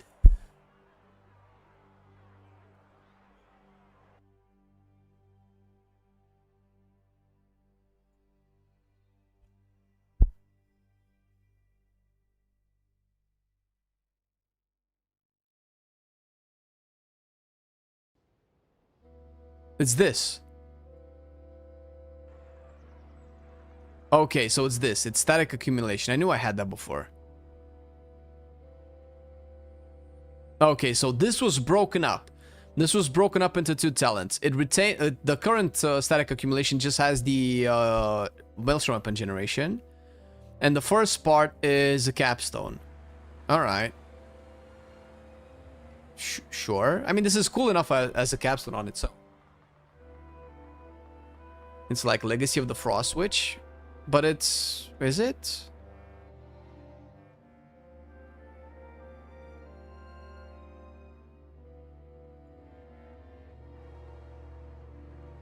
I guess. If this only works once you consume 10 stacks, but Legacy of the Frost Witch wants you to consume 10, no? 10 at once. Unless it's the same thing. Alright, fuck it. I don't know. It's not specified. Alright, that's cool. Elemental Assault. Storm Strike damage is increased by 20%, and Storm Strike and Lava Lash have a 100% chance to generate 1 stack of Maelstrom Weapon. Okay.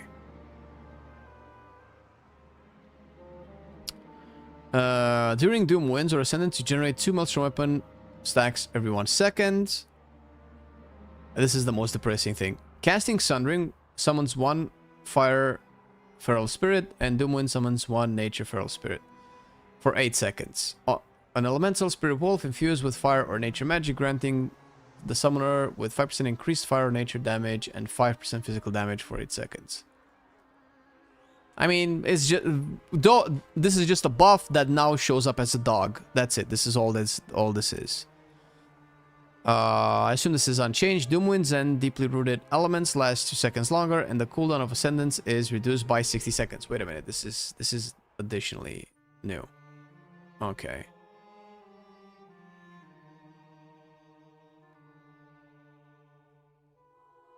Wait, where was Ascendance was there. Alright. During Doom Winds or Ascendance, Storm Strike and Crash Lightning consume up to 10 Maelstrom Weapon to discharge a Lightning Bolt or Chain Lightning at 100% effectiveness at your enemy, whichever you most recently used. Okay, so it's the same, basically. And Ascendance and Deeply Rooted Elements is the same. It just replaces Doom Winds. Doom Winds now is just passive AoE around you. Both a higher chance to trigger Wind Fury weapon. Okay, that's dope. I like it. But this is the same, right? They've added the cooldown reduction. Increases the damage of Lightning Bolt and Chain Lightning. They've taken that away. Reduces the cooldown of Ascendance. Okay, so they kept that and causes... okay, so no, never mind. This is the exact same. During Ascendance, Wind Strike consumes up to 5 Maelstrom Weapon to discharge a Lightning Bolt, and then with 10, if you... Oh, this is 5? Wait a minute. Shouldn't it be 10?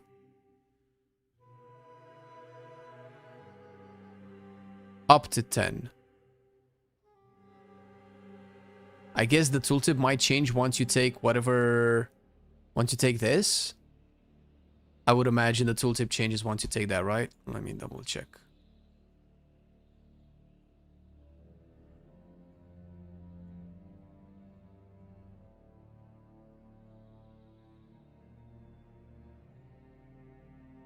Okay.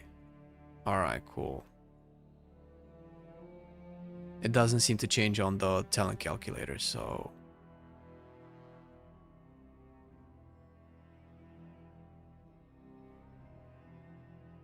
I mean, I could just log into live and double check. That's fine. Okay. Last, Surging Elements. Casting Sundering grants you 15% haste for 12 seconds, so this is basically the Primordial Wave buffers. And generate 5 stacks of Maelstrom, and it doesn't matter if you hit more targets or not. Primordial Storm. Sundering transforms into a single-use Primordial Storm for 15 seconds after it is cast. Devastate nearby enemies with Primordial Storm, dealing all of the damages, and unleashes a chain... It unleashes a Lightning Bolt or a Chain Lightning at 150% effectiveness. Deals reduced damage beyond 5 targets. So it's the same mechanic, no?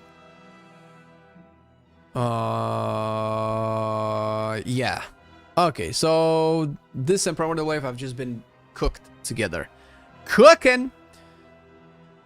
Now, how do we get to these?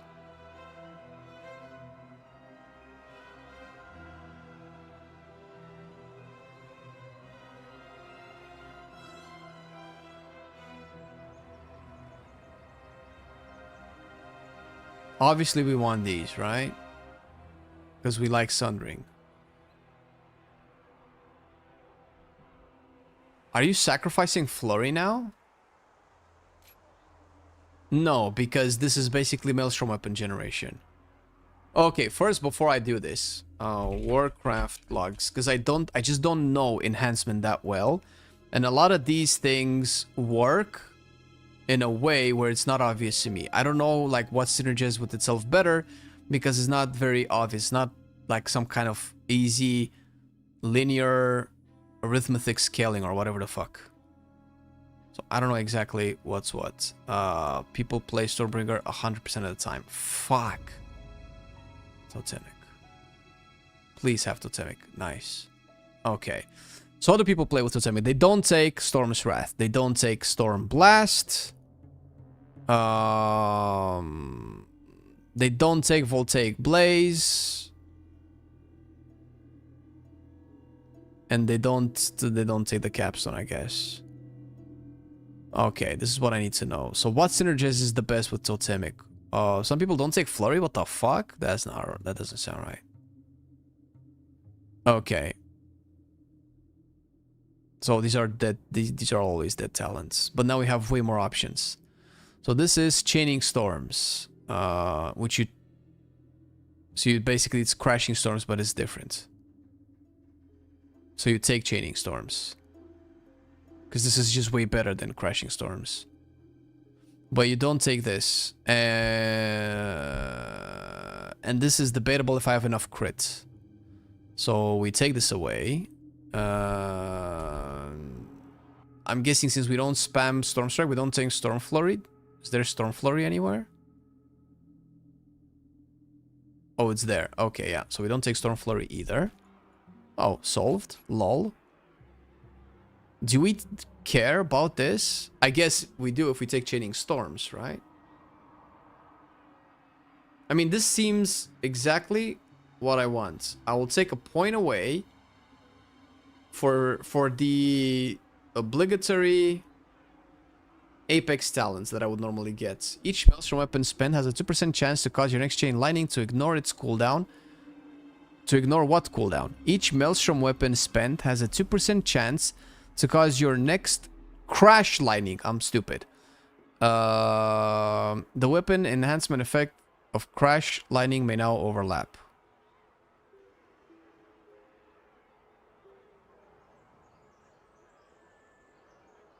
Oh! As in, if you double cast it, your Storm Strike and Lava Lash discharge 956 nature damage twice? Oh, this is dope!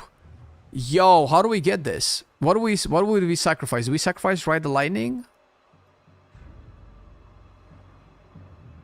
Or Fire Nova? I feel like we sacrifice Fire Nova, possibly. Wolves, you think so? Because Wolves is a 10%...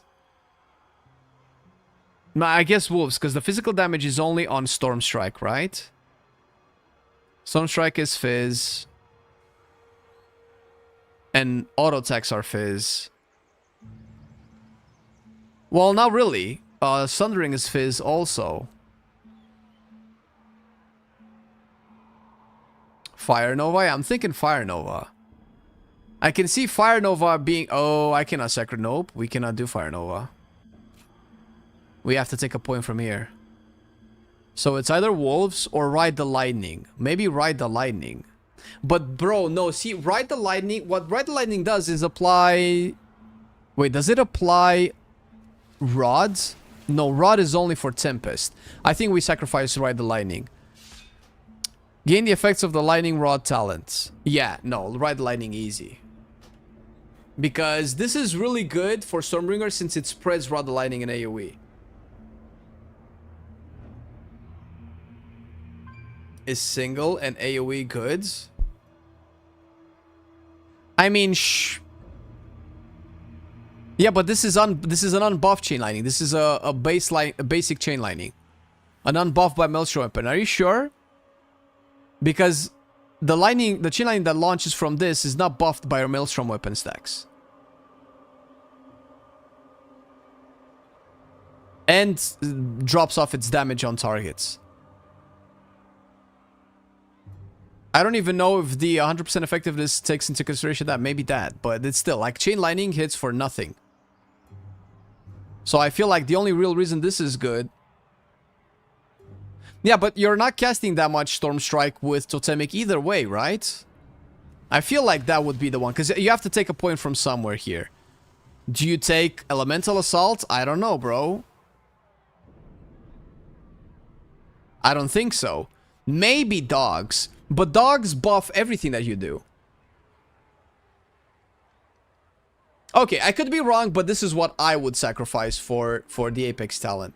Assuming that you would want to build your enhancement with all of the Apex talents enabled, by this point when you're 83, this is what you would have unlocked.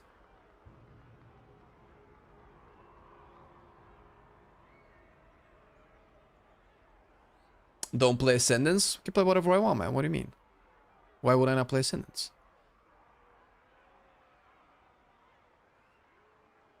But if I play deeply rooted elements, I can have both Doom Winds.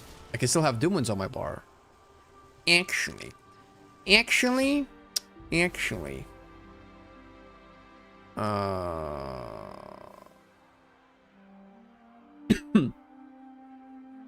Yeah, I think this is what I want, bro. It feels like this is what I want.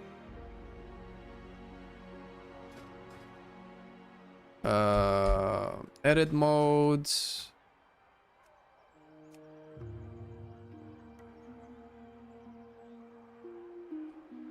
Options. Personal resource display. Cooldown method. Oh wait, I could just click this. Okay, do we want to track stuff with cooldown manager?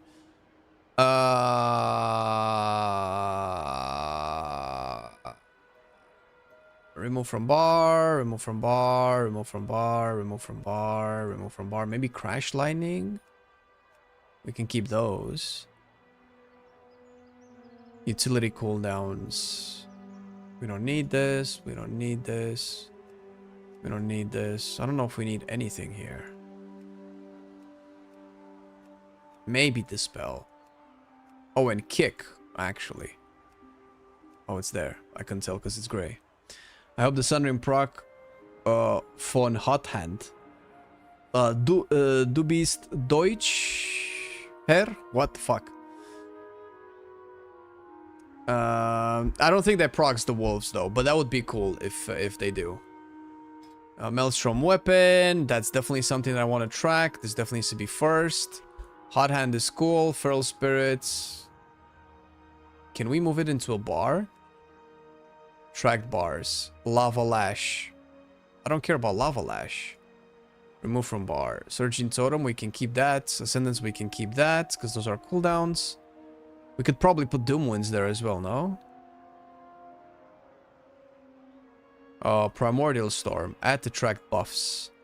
We want this.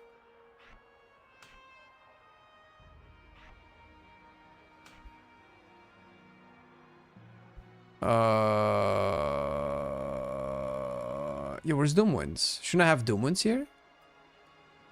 Am I blind? Yo, I'm blind.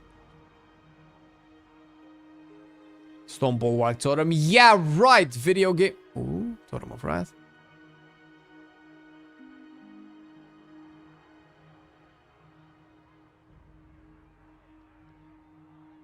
Lashing Flames would be interesting to track.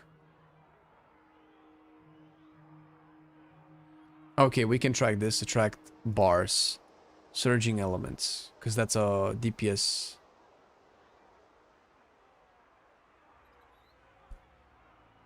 Tornado Fire Row.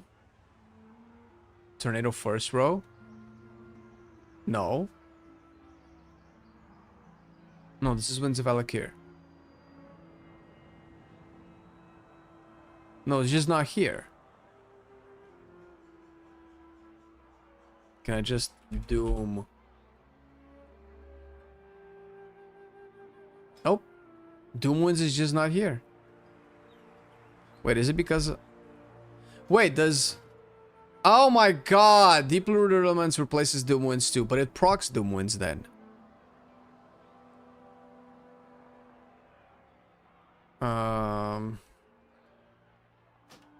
Okay. Can I log out and save all of the settings that I did? All good, Blast. Appreciate it. Appreciate the trying.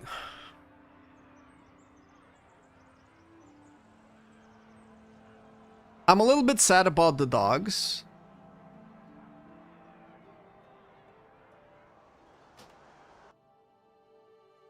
My feral spirits. But can't hold on to everything.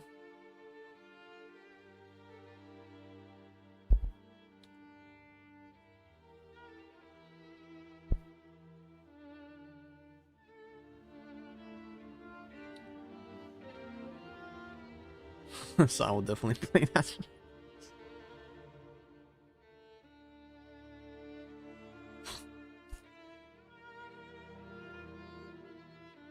Shut up, man. First time in the stream, been loving your videos for the past 2 months now. Thanks for all the breakdowns you guys do. Oh, glad you like them, man. Appreciate it. Oh no! This happened last time! Fuck, dude! Honestly, man, this game has to stop trolling me with the crashes.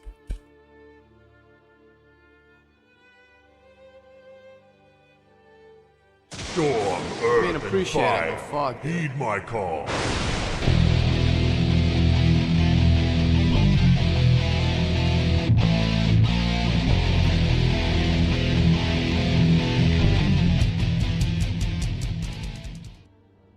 Yeah, I know what the problem with the dogs were, dude. I've watched Word Up's video as well, and I do agree, but fuck, man. It's nice to have a button that you press and you summon some dogs. Granted, they always should have been bigger. As big as a wolf mount. Because remember, Thrall in Warcraft 3, his dogs were so big. It's always bigger when they're... It's always better when they're bigger. It's always bigger when they're better. It's always better when they're bigger! Alright, first resource display.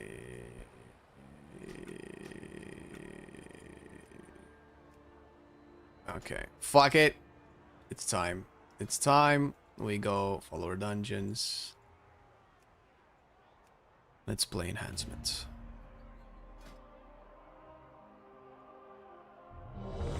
We're doing Den first. Spicy. Right. Turn this off, stop it with all the notifications. Boom. And boom. Can I change the way I look? Because, it actually bothers me. Yak. But I need to...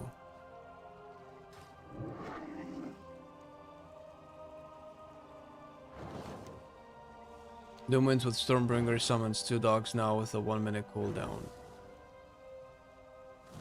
Oh, on live. And still, Enhancement sucks ass. Lol, I'm kidding. It's just the worst spec in the raid. Statistically speaking. Right, this set for Tauren makes... I don't know why it puts my... Right, bro, why don't you put the camera there on that island, bro? Just put the camera there on that island, because I still can see a little bit of my character. I have just the thing, Wanderer.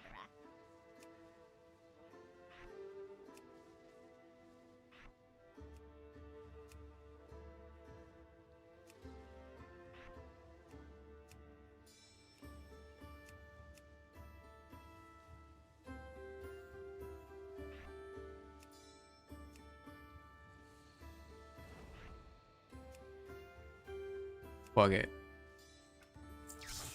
Farewell, friend of the Grummles.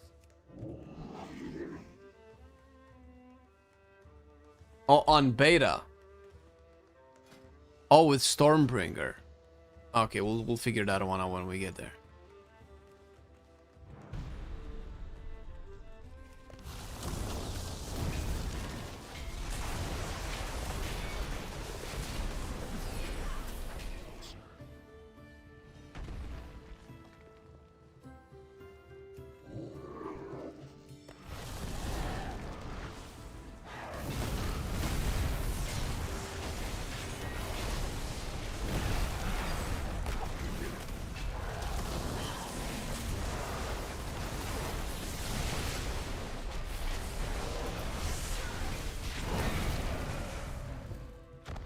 Fuck.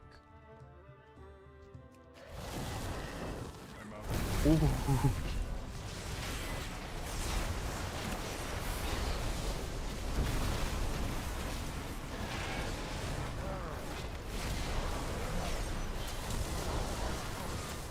I'm getting quite a bit of hot hands.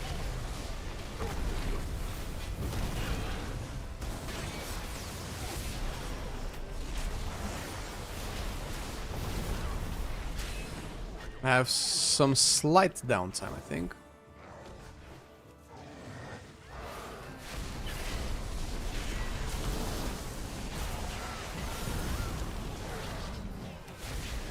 Oh, I should probably consume these.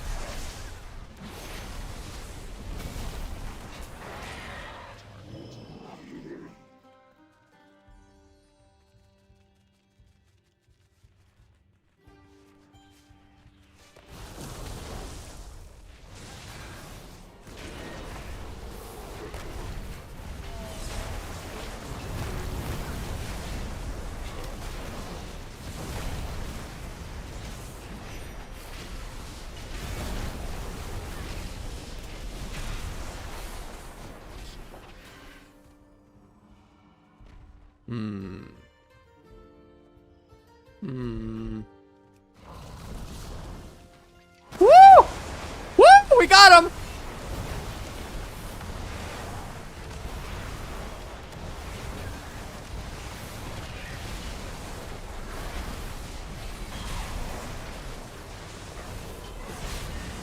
Oh my god, 3 back-to-back crash landings. That felt pretty swell.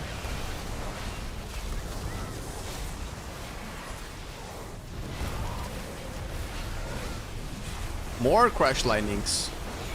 Oh, that feels nice, dude.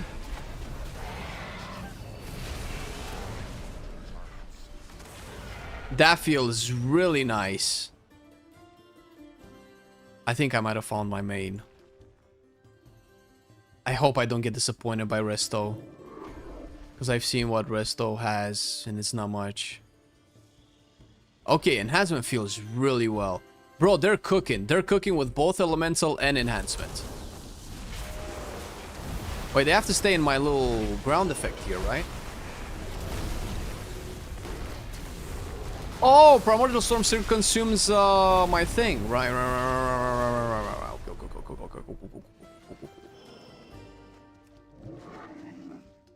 Well, it's just as... The thing is, it's consistent, bro. It's just as dope as the live version. It's just that spells are more impactful now. You don't get flooded with, like, an insane, zoomy amount of spells that you can barely fire off, which is, granted, feels very good. But now, everything feels impactful, and the Crash Lightning is meaty as fuck, dude.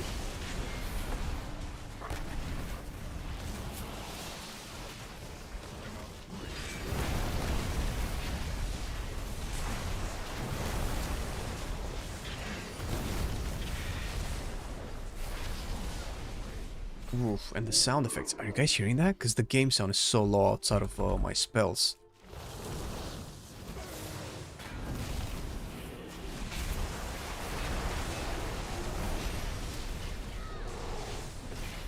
Bam! Bam!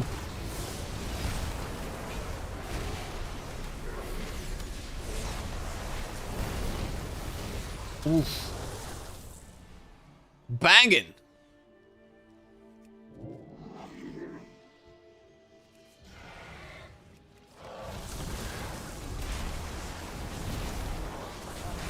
And the animation is different, I feel.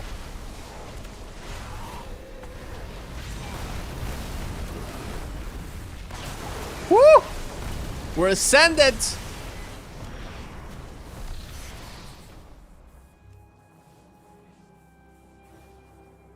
That's pretty cool. Oh, that's it? We good.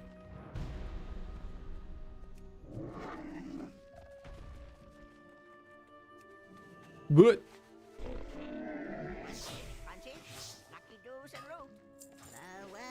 Constant damage is what the enhanced shaman always needed. Yeah, I remember, yeah. Last time I mained enhancement seriously was in Nathria, and it was at the time when I think its RNG started to scale incredibly in weird places. It had like this huge delta of performance. Kind of like how Dark Ranger has now, from what I understand. I think Dark Ranger has it worse now, though.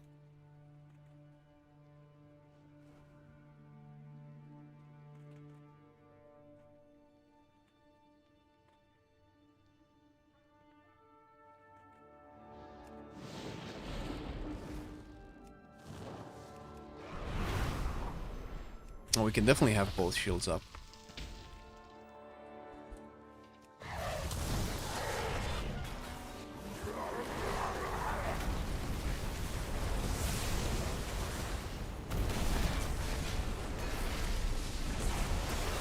Bitch, where do you think you're going, bitch?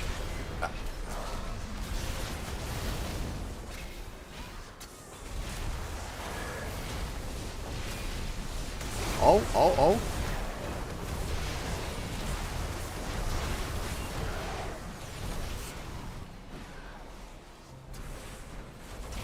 Oh my god, dude.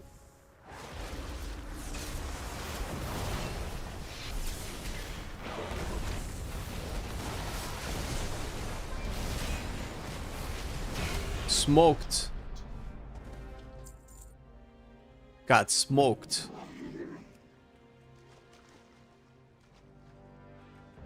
Okay. I'm over-generating Maelstrom Weapon, but listen. What's important is that I look cool when I do that.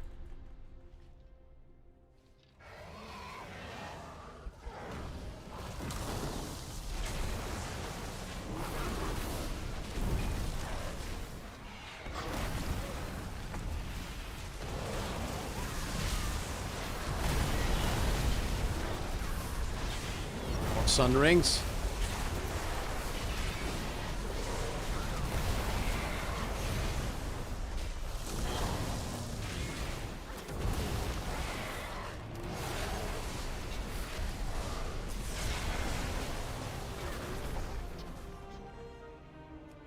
Oh, they want to go there? Alright, let's fucking go there.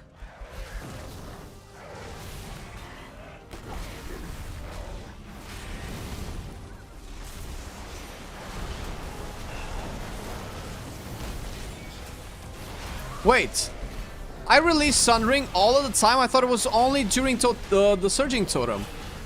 Wait, excuse me? Well, no, okay. Oh shit, well fuck me. Let's fucking go, dude.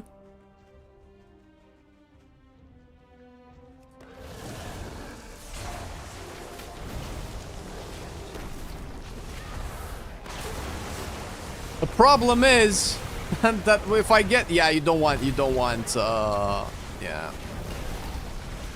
Actually, I don't think Ascendance works that well with Totemic. Because you want to press Lava Lash no matter what, but in Ascendance, what are you going to do? Are you going to press Lava Lash in Ascendance?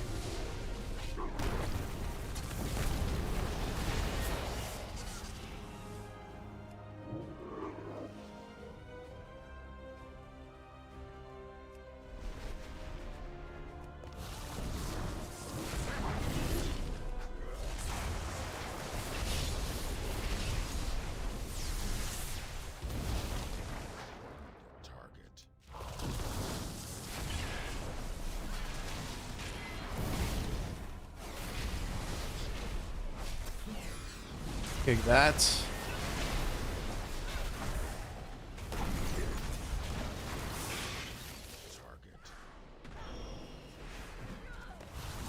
Woo!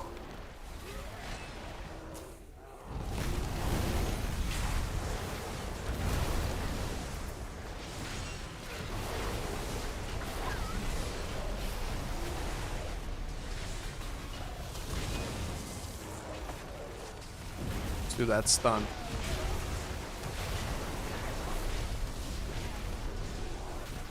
Okay, so definitely want to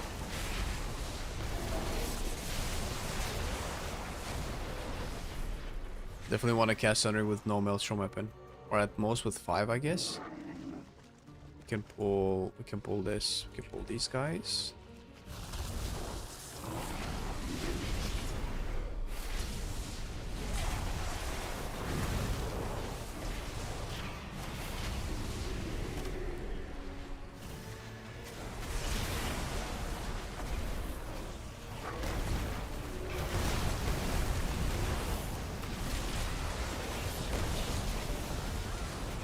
My haste levels are a little bit atrocious right now.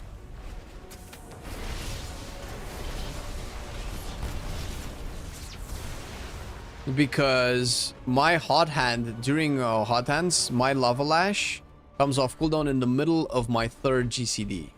So I either stop casting an ability for like half a GCD window, or waste maybe like one lava lash, which is probably worse. So what haste do I have right now? So I either need more haste or less haste. You either need less than 10% haste or about 20% haste, would be my guess. Less than 10% haste, you have time for 2 globals in between each lava lash. I think that's probably where the breakpoint is. So that you don't waste your lava lashes. More than 20% haste, you have time for 1 or 2 globals in between each lava lash. And probably over 30% haste, you do lava lash, global, lava lash, global, lava lash. Would be my guess.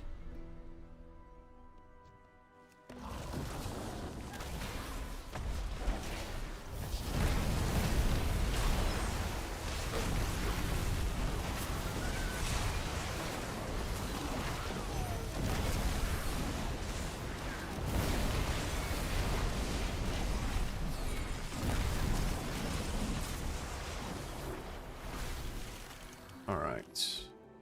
Let's see if we bug out again.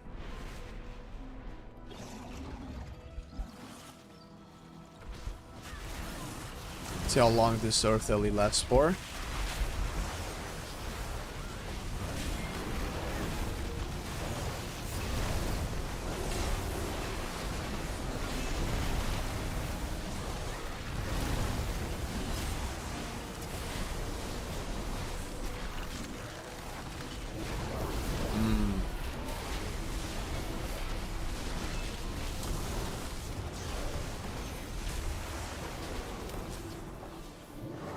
I like the new enhancement. Ooh, I like it.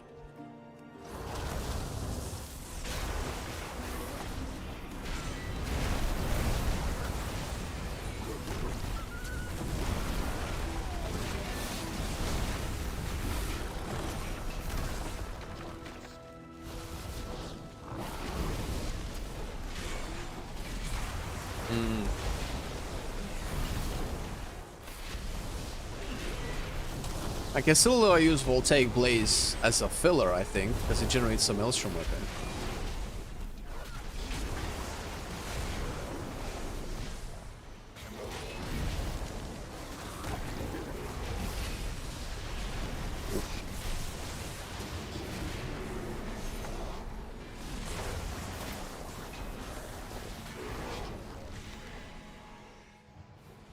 I wonder how much healing do my heals do now.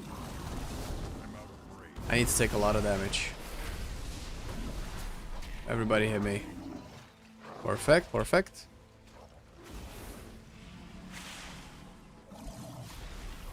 Oh, they're not instant cast though.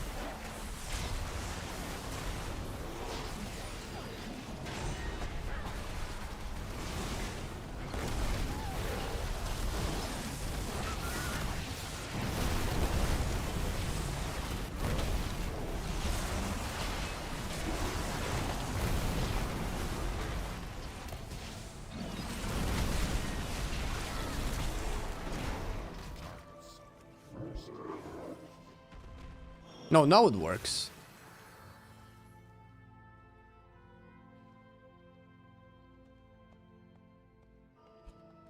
Wait, but it doesn't consume, Wait a minute, I'm confused. So it doesn't consume Maelstrom weapon, but it's only one that's instant.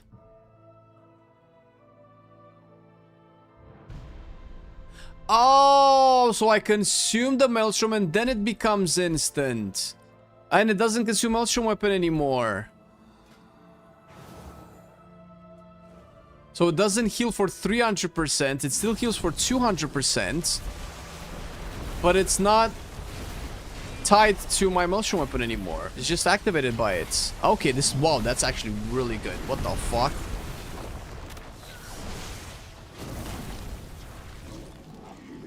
Yeah, Sin is not really good for Tsemic, I can tell.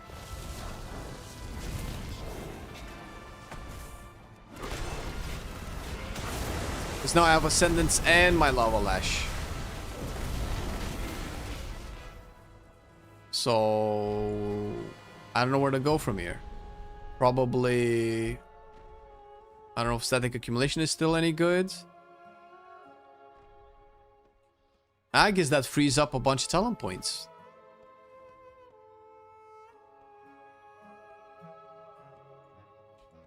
Yeah, it's no damage loss. That's right. Storms. The blizzards. Wow.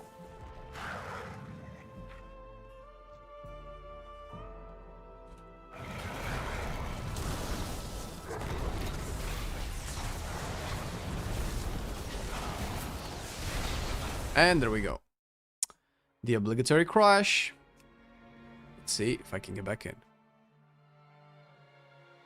Now it's consistent.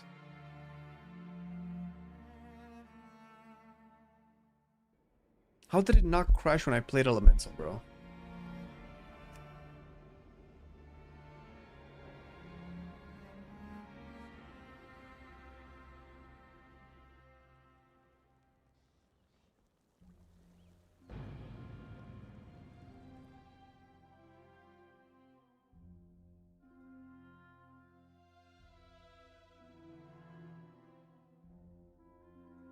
Nope.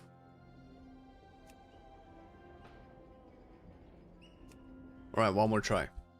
One more try.